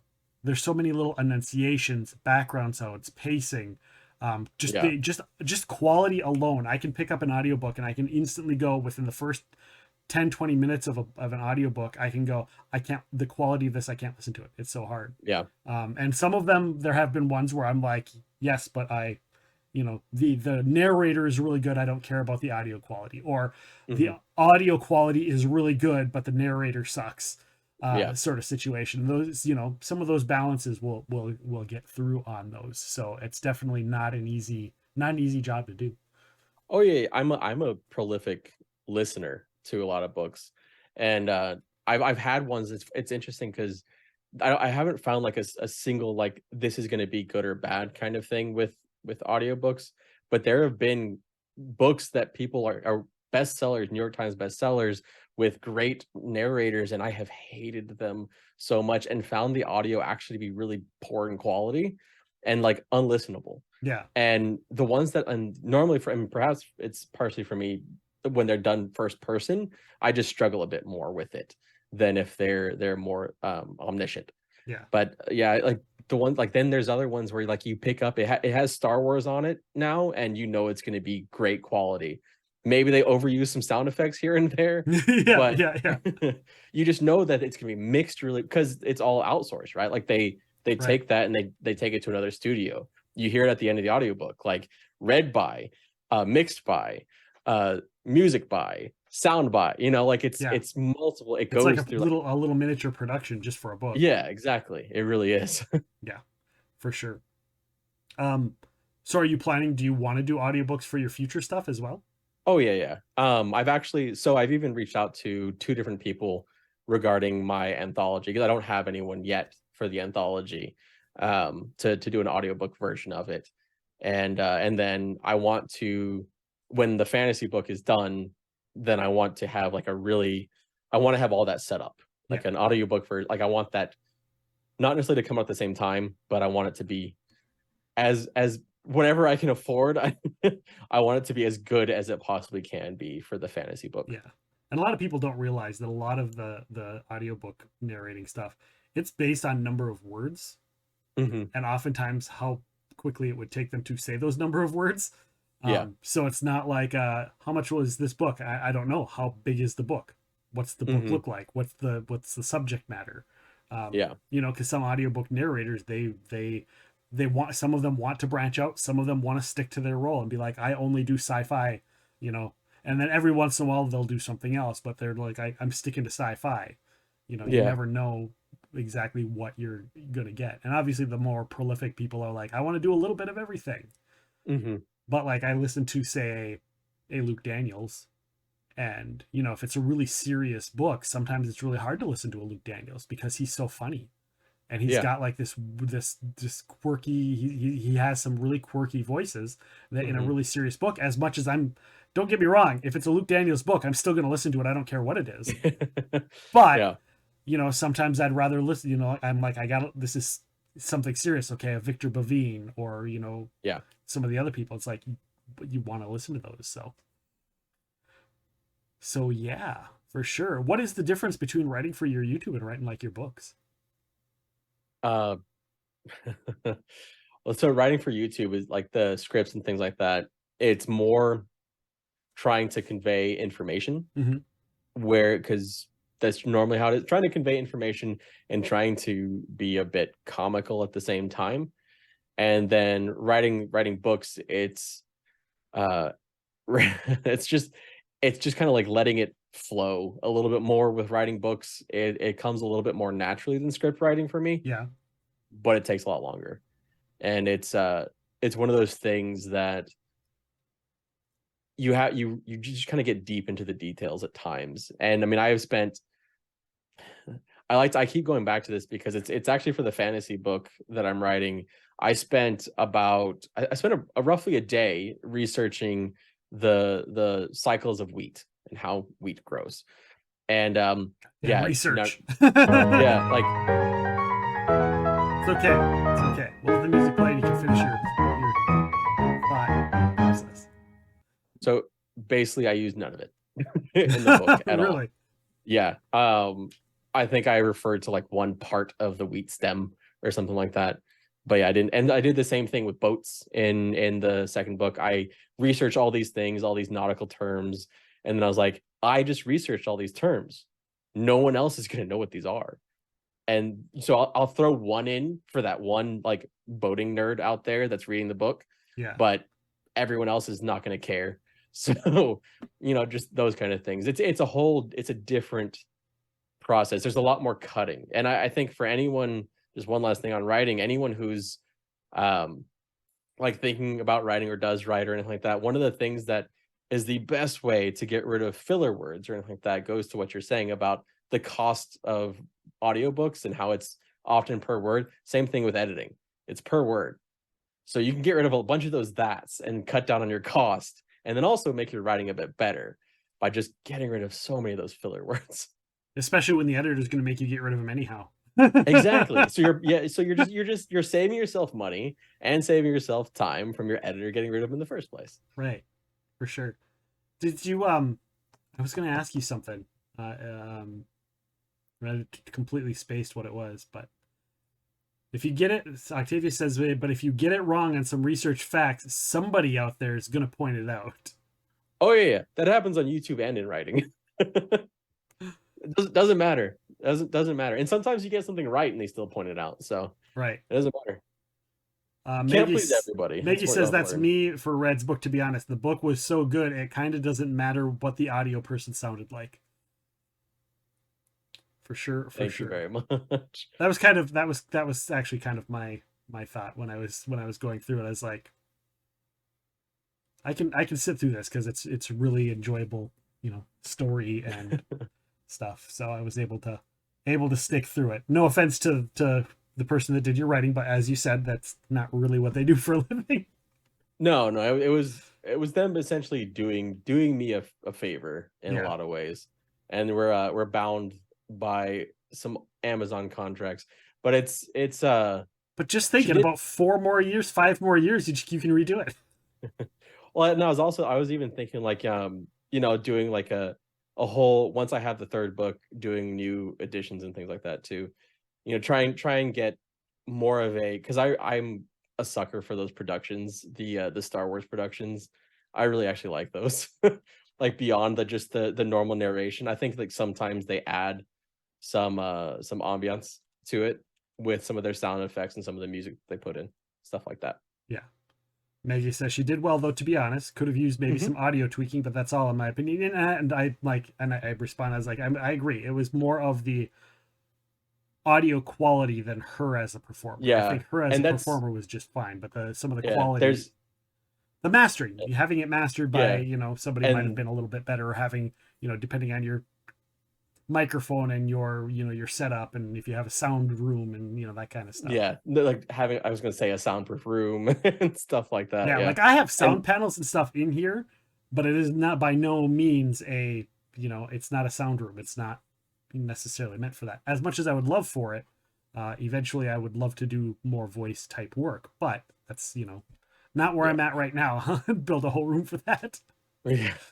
Well, even here, I use this almost, every day or every other day for something, Mhm. some recording for YouTube, streaming, whatever. And it's still like, I just got my pop filter, and I'm still trying to figure out how to better mix my audio, and it's a crazy process. So if you don't know, like, I almost wish I could take it and have it go send it out to get it mixed by someone and do it that way. But even I can't even do that. Like, there's nothing I can do Can I ask with you what you use for your Amazon. sound editing, your audio editing? Everything is through Premiere Pro. Okay. Mhm. I'm all of my podcast stuff, I still just use Audible or Audacity. Oh, yeah, it's yeah. it's free, it's easy. I know it. I can do a lot of people don't realize how much stuff you can do with just a cheap audio program. Like I have so I had one of my soundboards that I had. Mhm. I have in the basement. I'm like, I don't use this anymore. I might as well just sell it. But it came with a whole suite of studios that I could get all the modern stuff, and I had it installed, and I was using it, and I was like, this is like a $400 program, and Audacity was better for me to use than the super expensive spendy. If I was doing music, I think if I was doing like guitar and drums and inserting all of that and playing instruments, I think it would have been a different Mhm. story. But for a podcast or audio or just voice work, Audacity right now is Yeah. just working just fine for me. It's more That- of my quality before it goes onto the computer than anything. That's kind of like what the what is it called? Black Magic. DaVinci Resolve Okay. is like the video version of that for Premiere Pro. Oh, okay. So it's the free version, essentially, DaVinci Resolve, and a lot of people swear by it, and that it is better than Premiere Pro or Final Cut Pro. Like it's the free alternative, and like, I mean, it's the marketing vehicle for Blackmagic cameras, which are like $1,000 cameras, right? Yeah. But it's DaVinci Resolve is one that a lot of people use, and I thought about trying to learn it because I may not have Premiere Pro all the time, Right. and I have my issues with Premiere Pro, especially with memory leaks and stuff like that. But yeah, DaVinci Resolve is what you're the same thing as Audacity. Well, I'm gonna have to look at it because there are still things with Audacity that's just like it's still Audacity. there are some things that I'd like it to have a little bit more, but for what I need, I think it's pretty good. But I might have to check out DaVinci Resolve because it seems like something that's not 30 years old. So Yeah. as Xanther said in chat, DaVinci Resolve is great. Is great. Nice. Excellent. Let me see here. What's our next topic? Oh, potluck. Is there anything that you wanted to talk about or that you like have been super into lately that you don't really get to talk about too much? My AARP card is in the mail. Thank you sometimes, Squirrel. Thank you. Nick uses Microsoft Movie Maker. I think I do. I don't even know the name of it. I probably do. Man, I don't know why that just made me think of GarageBand.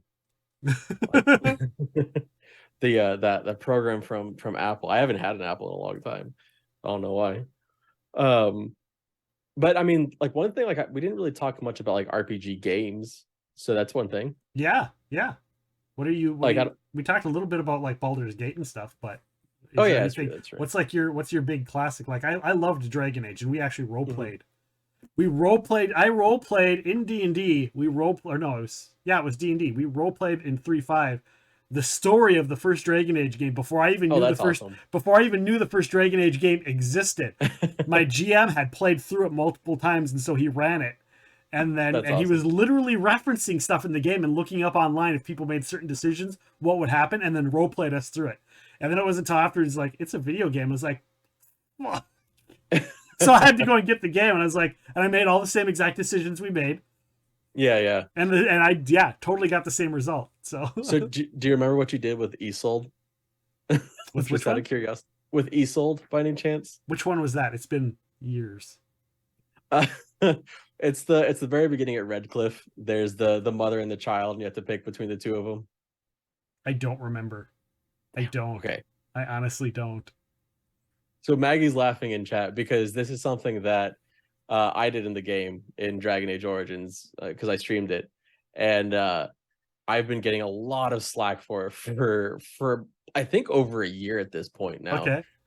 So there's the way that the game lays it out, at least this is my thought process for it, is you're given a binary choice of either you choose sacrificing the child or sacrificing the mom, kind of like a Sophie's choice type thing, right? But there's a third choice, which is to leave and then come back. And that way you save both of them. But the way that the game had set it up to me, that sounded like if you leave, everything is going to get bad. So really you only had two choices. And that was when I had to make the moral decision of like, which one do you pick, the innocent child or the less innocent mother? And the mother was willing to sacrifice, so that's what I did. But I think that's one of the things that like Dragon Age did really well, was give you choices. And it kind of moved away from like Fable. Like Fable was like a very good, bad. You have a good decision, you have a bad decision, and they impact you. And Dragon Age is more like you have a shitty decision and a crappy decision. Which one are you going to go with? I'm reading chat. Hashtag justice for Solda. Yes. Yep. Yeah. They like to. There's commands for it. Thank you, Supernatural Writer. Have a great evening. Take care. Thanks for stopping in. Very nice to meet you. Thank you for coming by. What's your current RPG, non-MMO RPG that you're playing? I'm still finishing Dragon Age, and I'm also for YouTube separately. I'm playing Kingdoms of Amalur, the game that was written by R.A. Salvatore, and then after that, I have a plan to go back to and like I'm nervous about it, because it's an old game, and I'm worried about like ruining my memories of it. But I want to go back to Baldur's Gate Dark Alliance and try that because they recently ported it to PC, and I want to see like, is it still good, kind of thing. Didn't they just do a remaster of that or make a new one? They didn't even remaster it. They just ported it. So it used to be on, I think it was PS2. I want to say. Yeah, it was PS2. Yeah, and they just released it on PC. So because it wasn't on PC before, it was only on console. And so they released it and they released the sequel both on PC, but it is like the old game. Oh, see, I thought they made a new game or something. I didn't realize they were just. Oh my god. So that's why I'm nervous, right? Like I'm a little bit nervous, like, but I'm sure I'm like it's gonna be old, and I'll just be used to it, kind of thing. Be ready for it to be. Yeah, it was also a little bit like Gauntlet too. Now that I think about it, wasn't it a little Gauntlet-ish? Yeah. And I mean, that was the game that I played when we went to the arcade. I'm old enough to go to arcades. We played Gauntlet Legends at arcades. Wow. Yeah, I remember that. I always say this. I know Octavius is in here, and he often does retro night, and I'm always like original Donkey Kong, but the arcade version where there was more than 3 levels. That's always my statement. It's like where there's all the different moving parts, and you had to. I thought that was. I used to play that as a kid all the time. It was one of my favorite games, but I don't ever see that anymore. You get the Nintendo version. It's like, nope, you get the 3 levels, and you play on a. I've got a Retro Pi, and I'm like, oh, I got a Retro Pi. I'm gonna pull it up 3 levels. I'm like, son of a gun. Nice. But yeah, it is what it is. Is there a game you're looking forward to that's gonna come out that's an RPG type? I mean, there's I'm definitely looking forward to Baldur's Gate 3, but I'm also looking forward to like I have this I'm gonna say this and it's not gonna happen, but I have this theory that we get Dragon Age 4 at the end of this year.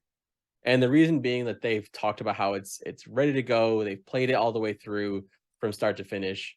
The only thing I keep thinking of is like if they just push back Starfield, and I'm like, does that push back Dragon Age 4 to not compete with Starfield? So that's my thought process there. So if Dragon Age 4 launches, I'm super excited about that. I'm kind of like cautiously optimistic about Starfield too. Yeah. Like I think it'll be good. I think it's gonna be buggy, but I think it'll be good. I mean, it looks like the scope of it alone is gonna be massive, and it's got so much riding on it as it's the first new IP for Bethesda in 2 decades. So like they need to do well on this to be anything other than the Elder Scrolls and Fallout people, Right. you know? Yeah. Like this is their moment that they gotta seize. But there's also some it's not necessarily, it's kind of an RPG like, and it actually is tied to I think the former president or creative director of Dragon Age Inquisition. Okay. And that's Nightingale. I don't know, have you heard of Nightingale? I haven't. So it's like a survival game. It's like a steampunk Victorian survival game where you travel through portals, but it's supposed to have like a story to it. Like it's a story, and then you have different things where, like, one of the things they talk about is if you you interact with this giant and you can be friendly with the giant, or you interact and you're not friendly, and then later the giant comes and destroys your settlement. Yeah. So like they're like, it's supposed to have that kind of like you have your choices matter kind of thing. Okay. So I'm excited to say about that game too, and that's supposed to be this year Interesting. as well. I'm very curious about that. Did you? Mhm. How did you like Elden Ring? Because there is mixed everything for it. I never played a, what do they call it, a Souls type game. I've never played a Souls game till Elden Ring, and everyone's like, oh, you're gonna hate it because you're gonna die nonstop. And I went through and I think I killed the first real boss after like my 4th try. Mhm. And I was like, I don't know what everybody's talking about, but I didn't feel like there was a story. I felt really bored. I ended up quitting it after the second boss. I was just very bored. But some people just loved it, and they're like, there is a story. What was your thoughts on the game overall? So if you take away the Souls like part of it, I think it's kind of a bad RPG. Okay. When you add the Souls like part of it, it's a very good Souls like. And I actually hadn't played many Souls like. I had tried Neo for a long, like I had put in 70 hours into Neo before. And then I had just started I think it was either the first Dark Souls like remastered, or it was Dark Souls. I think it was the first one. So I had started playing that one, and then Elden Ring came out. And I actually put in well over 100 hours into Elden Ring. And what I found is that, yeah, like the story didn't pull me in. Yeah. I know some people that have found it pulls them in. Like it's more lore than story is kind of how I think of it. Yeah. It's so in that way, it's kind of more like an MMO, an older MMO, where you have the lore, you don't have a story. New MMOs have story, like Guild Wars 2, Final Fantasy 14. Right. And I know like a ton of people really enjoy like piecing together the story and stuff like that. It never really grabbed me. And I mean, the whole premise never grabbed me. Like the land between like that, it was just not interesting to me, but the combat and things like that and the world itself were interesting. Yeah. So I had fun with it. It was a beautiful game. It like looked amazing. That's what kept me going, was this is a beautiful game, and I'm having, I just love walking around and seeing stuff. But it's like I could have used some more NPCs to interact with or something. Yeah, like I think I personally would have preferred a more guided, like event-based story. Yeah. Which, I mean, you do have things, but there's not a whole lot of exposition or anything like that. You're just kind of left to put the pieces together yourself. But I think that's kind of plays into how the game was set up in the first place. Yeah. And so, yeah, I mean, I think the gameplay is what's the important part. Whereas, like, the opposite of that, like Baldur's Gate 3, the story to me is going to be more important than the gameplay. Gameplay is going to be fine. Yeah. But, that's not why people are going to be super excited about it, Yeah, I think that's something I really liked about like a Skyrim is it's like this whole open world, and you could go wherever you wanted. But also you could also follow these stories, and there was NPCs and interactions and all these like individual stories, and it was really in depth. Or same with like a Red Dead Redemption, Red Dead Redemption 2, where it's like you have an open world and you have all this content, and it's a beautiful game, and you have all of these small stories everywhere and fine details. To me, that was what I was hoping from Elden Ring. I was hoping for like this beautiful. I was hoping for it to be more like a Red Dead type game, But Yeah. this open world fantasy setting, and it just was just kill a bunch of stuff and kill more stuff. Yeah. And I think Xanther said it really well, is like that you really have to dig in for the story, but the exploration in Elden Ring was really good because it was like kind of like what I was talking about Diablo 4 earlier. You go around and you find things. Like, and I think that's what's important in any kind of open world game. And I think a lot of games like took that open world tag and just like went with it and just tried to sell it on the size of the game, which is my one concern about Starfield, by the way. Like 1,000 worlds, how are you going to make 1,000 worlds like worth going to? Yeah. Kind of thing. But it's as long, and like, I mean, what's that one game, space game that launched terribly but is people like it now? Blanking on it. I'm like, it's a space game, so I probably wouldn't really know. Outer no, Wilds. no, Outer Wilds is amazing. That's what Maggie said. No Man's Sky. No Man's Sky. Yes, Okay. thank you, Xanther. No Man's Sky.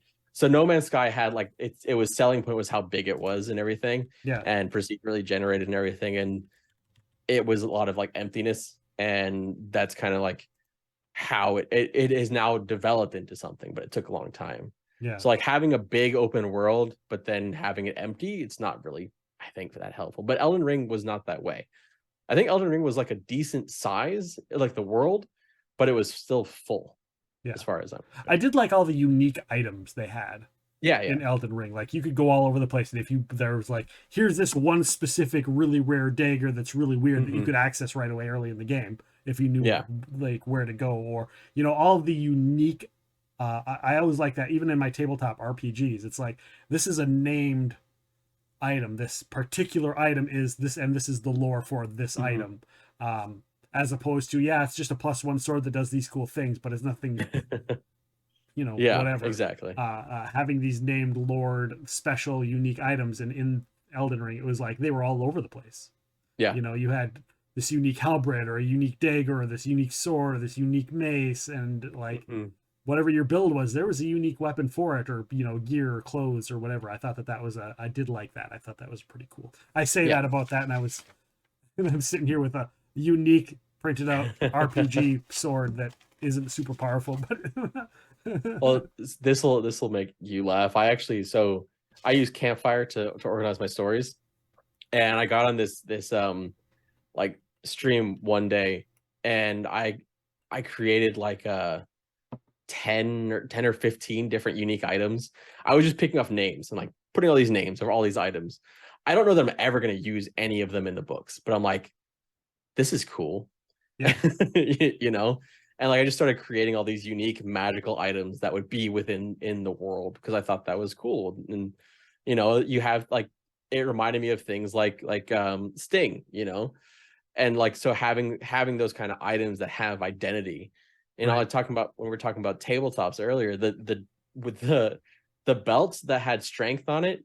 If it was just a 10 strength belt, okay, but it was a 10 strength belt that could talk, named Jeffy. And so that gave it this whole other thing, right, where it becomes its own thing. I think like the uniqueness of items is really cool in some RPGs, MMOs, and books. Yeah. It's just a really cool thing. I like having I've got a character that can make stuff, and I've seen other characters that like they'll custom order, like, I want to order a sword that does this. Okay, this is the nice. pricing, and it'll be ready in like 12 days. You have to role play, you're adventuring, and then come back and pick it up or whatever. And I always think that that's cool, especially like when they get it kind of earlier on, when they're like level 7 or whatever, and they can add to upgrade it or whatever.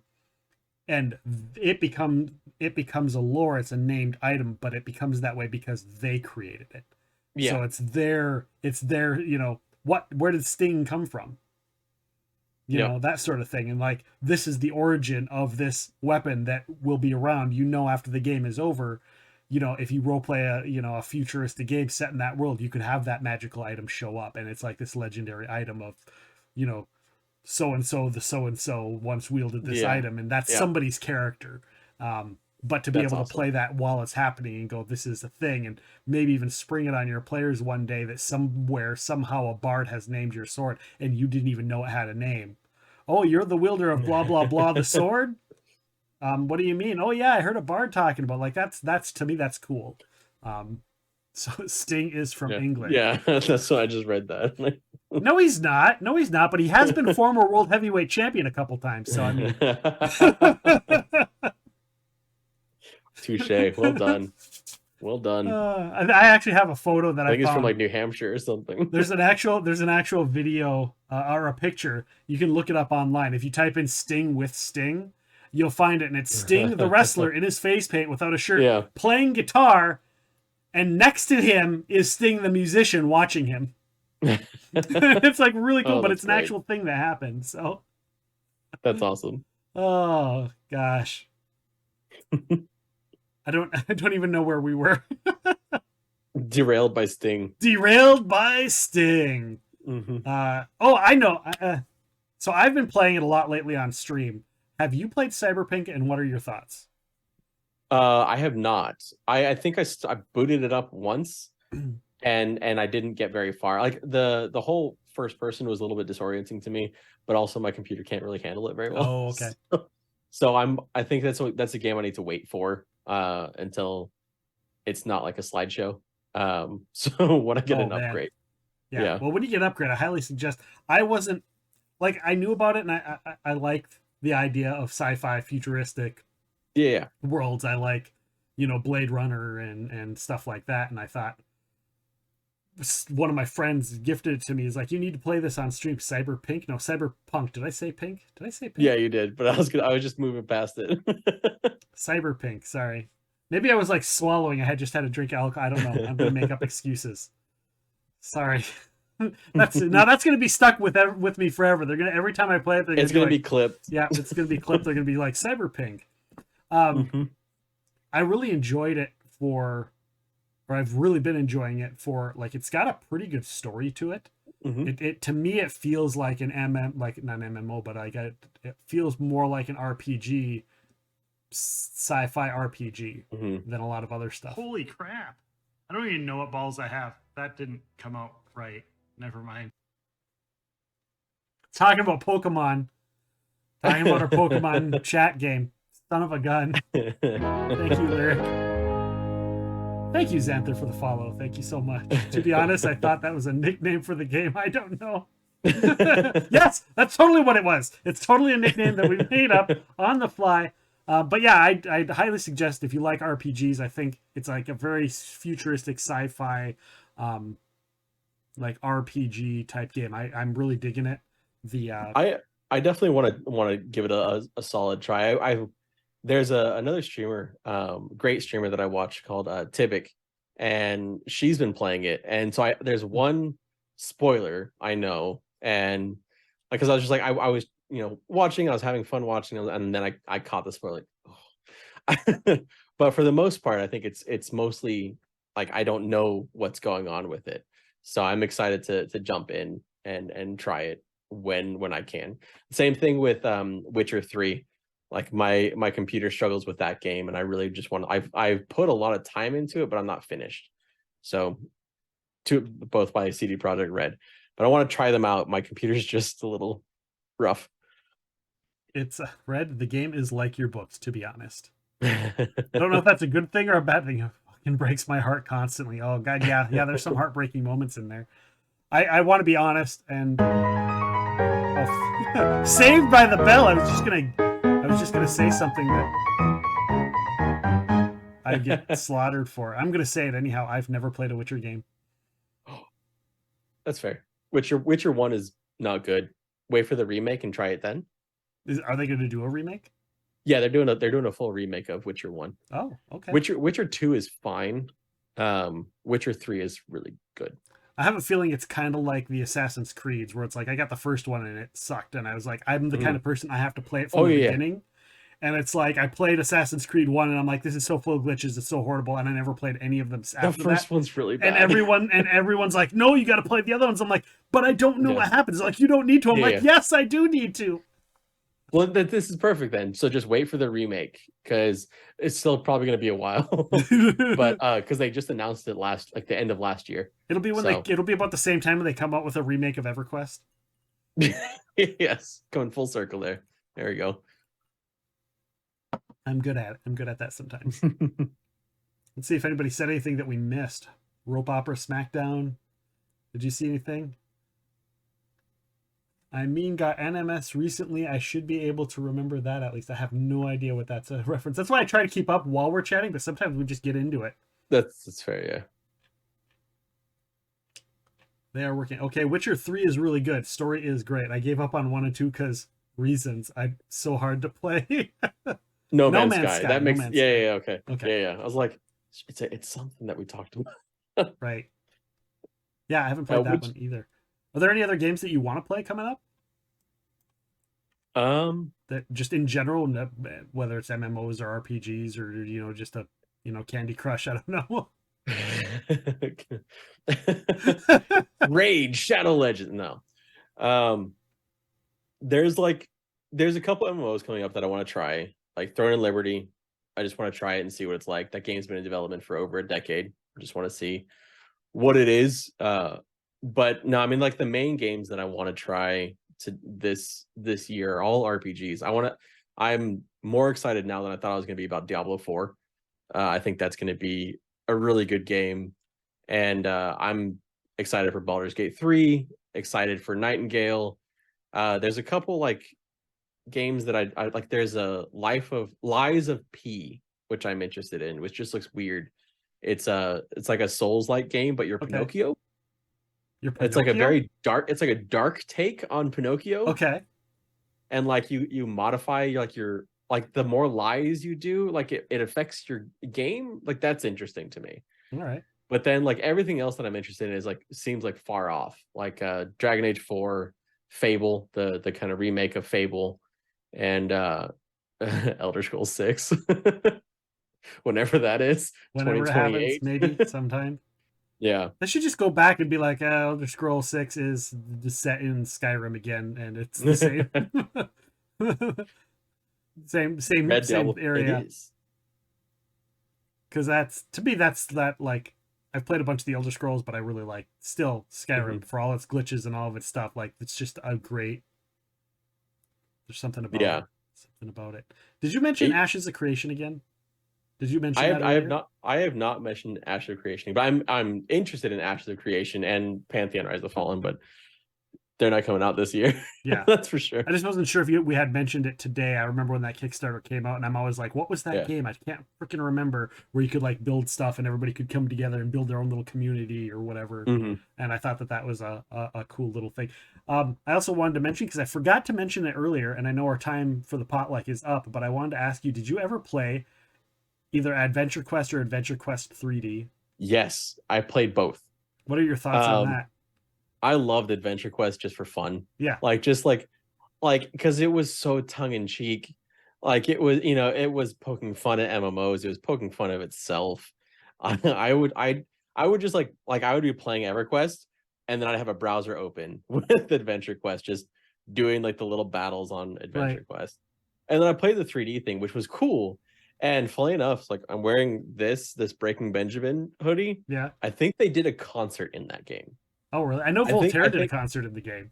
Yeah. Well, I think they've had a couple different concerts, but I think Breaking Benjamin did one of the concerts in that game. Oh, that's awesome. So, like that's just crazy. It's just interesting. It's not like the graphics aren't bad. It's like no, it's not. It's I don't know. There was just something about that game too that I feel like I felt that should have gotten a lot bigger than it was. Yeah. Like I played that on my phone, I played it on the computer, I played it on stream here when I first started streaming. It was one of the first games that I tried streaming. I was trying to do. You should do a video on it. Yeah, might do a video on it. Yeah, on Adventure Quest 3D. If you ever decide you want to stream it, let me know and I'll load it back up. I'll come join you and we can go kill shit. Okay, that sounds good. Same with Neverwinter. Neverwinter Nights. I guess my Neverwinter Nights is on, or not Neverwinter Online is on my PlayStation, but I can maybe get it for the PC and start over if you ever decided to play. I'll go play with you on that too. So awesome. We'll figure some stuff out. We'll get some role playing stuff figured out too down the road here. We'll do some more stuff. How's that sound? Sounds good to me. Awesome. Well, I think our time is through. People are chatting. Red Diablo 4 is so good. I had a lot of fun with it. There's an open beta. There's an open beta weekend if you want to try it next weekend. I'm so hesitant because of all the things that I said before, but it does look good. It does look Yeah. good. I mean, that's the thing is like when thinking about like the next weekend, like it's there's no requirements as far as I know. You just go and play. Okay. So, and it's probably the only time you'll get to play it for free Okay. in a while. So that's probably a good time to give it a try. And they'll have all the classes. This time they didn't have all the classes. Okay. So you can be a necromancer next week. Oh, yeah, I might have to check it out. Come to the dark side, Nick. Come to the dark side. Damn it! Damn you all! Ah, basically he says, "Isn't Diablo 4? It isn't Diablo 4. It's Diablo IV." Because it's like an IV shooting life back into the series. Okay. That's fair. Okay. Maybe I'll look at my schedule. What's my schedule look like? Where the hell are we? There we are, right up there.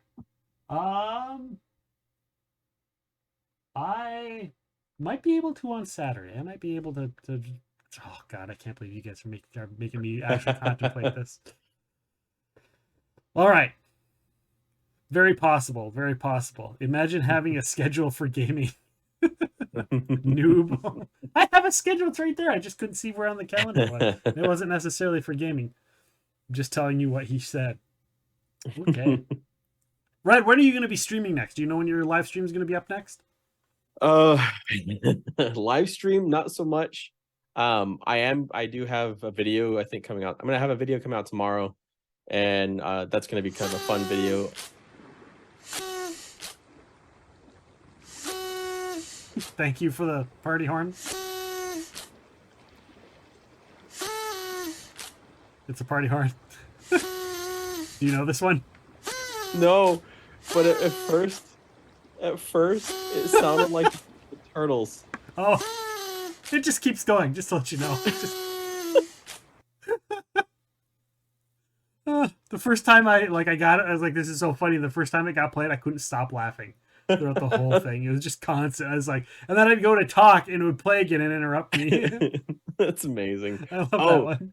It's like so it's just something I did on stream was I got there's a YouTube video which is just a laugh track. It's a studio audience laugh track, but it's spontaneous. So you just play a game and then you just have the laugh track just playing in the background, and eventually it'll just go off at some point. It's good to play when you're playing something like Jump Game. Sorry, I couldn't resist. I had Well to. done. Well done. I got sound effects, but I don't ever use them. Raid!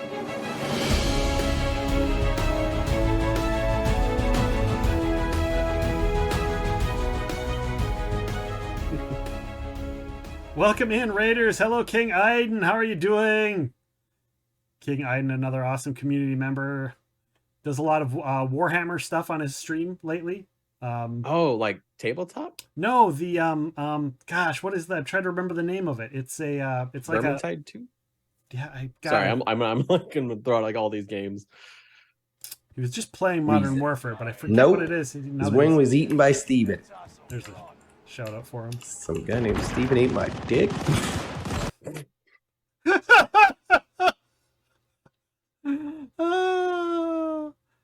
Oh my gosh. Well, while we're doing shout outs, hey Red, you got any clips you don't want to hear? All of them. Oh, you still can't see his face. Oh no! You're on top of it. Well, it was a short one for you. It was a short one. You didn't have to worry about that one. Total Warhammer 3. Thank you, Octavius. Oh, very nice. Total Warhammer 3.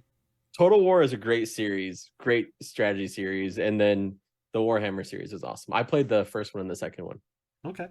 Yeah, he's been doing that a lot. He's almost, I don't want to say exclusively, but almost exclusively been doing that lately. The last couple months, been streaming that. So he's super cool, super fun, funny. Octavius Bentley, do you want to give a few more shout outs to people before we go, including each other? We had a lot of people come in here and hang out. Supernatural Writer, you guys, Emmy, people chatting, all of the things. Okay, we're going to raid out to paleontologizing, apparently.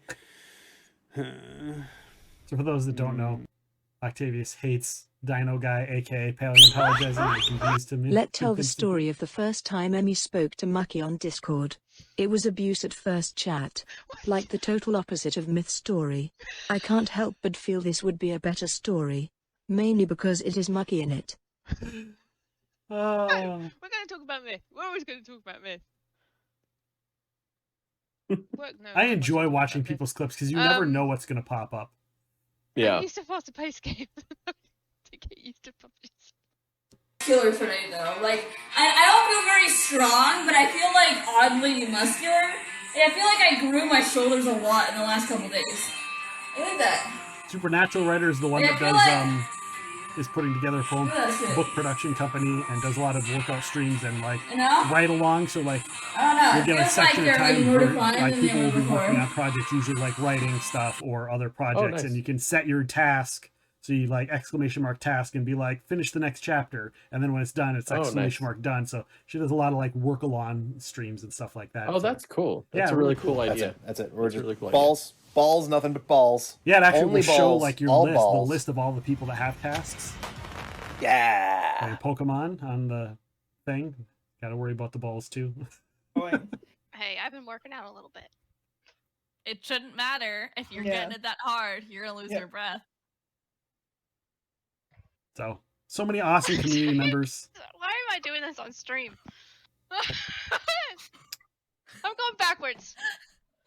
What's wrong with what? I mean, Ghost Recapture Wood. Octavia says that sounds like a Saturday night. Jury is.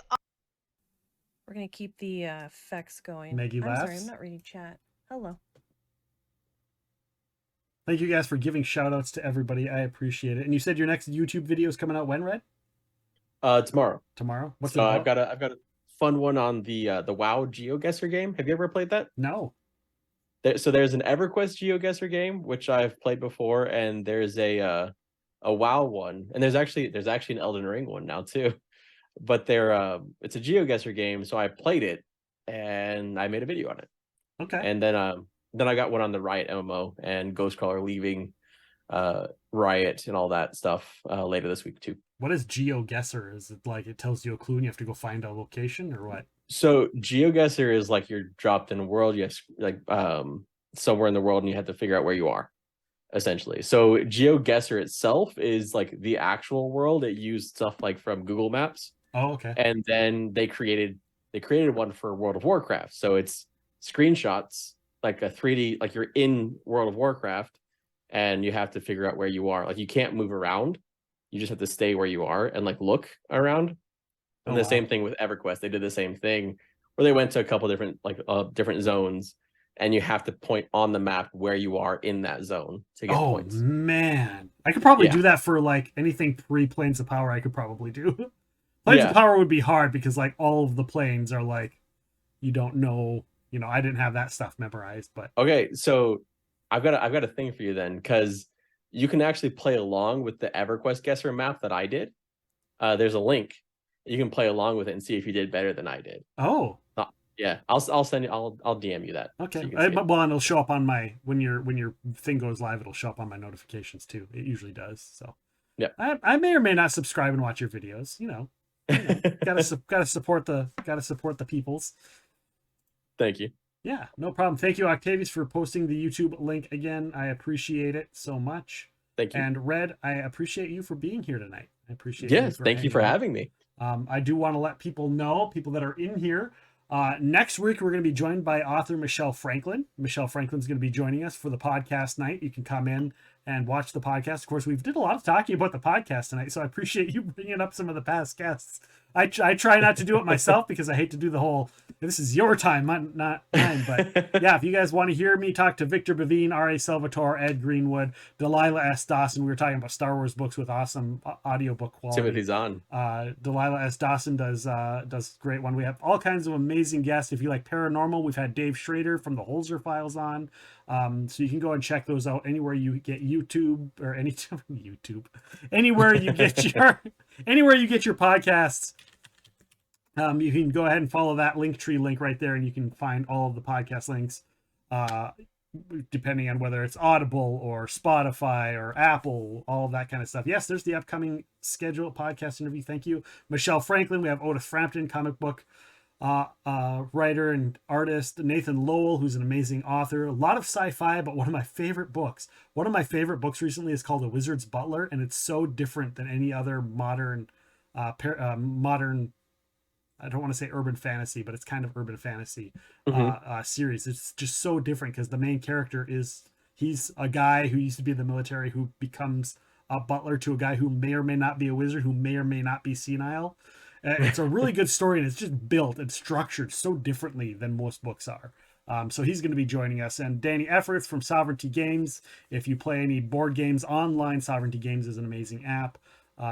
And we're going to get the Mutants and Masterminds RPG designer, Stephen Kinson, is going to be joining us down the road as well. So thank you so much for joining us. Tomorrow, we're going to be doing some Jesus Christ, post-COVID brain.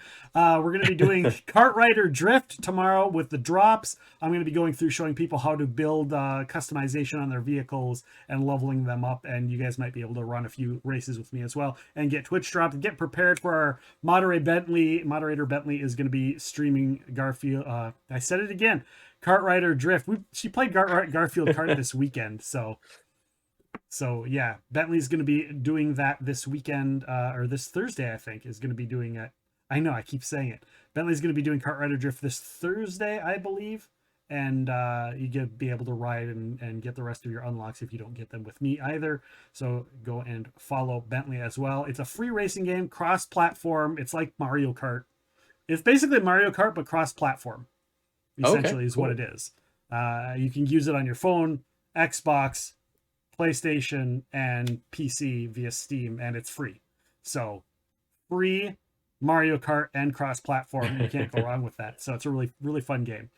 So go and check that out. And Wednesday, we'll be doing tabletop role-playing Stolen Souls campaign. So guys, thank you all for joining us tonight. I appreciate you all for being here. If you don't follow me, give me a follow. If you don't follow Red, give Red a follow. Follow him, give him a subscription on the YouTube, and go buy his books. Go buy them. Either, directly on Amazon or wherever, or get the audiobook or whatever. Just go get them. I forgot to do this here. There we go. Yeah, there they are. I asked you to bring them, and I totally forgot to have you pull them up. So there they are. They are gorgeous. Look at those covers. Those are awesome. I love the pistol and sword crossover.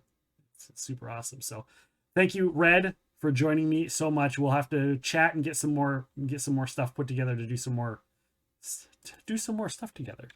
Definitely. Thank you so much for having me. I really, really appreciate it. Yeah, I hope you had fun, and I hope your audience, who normally we see in your stream and chats, had fun, and hopefully we see you again here at some time in the future. So definitely, for all of you watching, we're going to do a raid. We're going to raid out to one of my favorite GMs. He is currently GMing Dungeons and Dragons, an Equinox love story. So we're going to go and raid the Blind GM. He's been doing a lot of Dragon Age during the day as well this last couple of weeks. So go and check out the Blind GM. He is literally blind. So we will see you guys next time around, probably tomorrow. So have a good one and take care.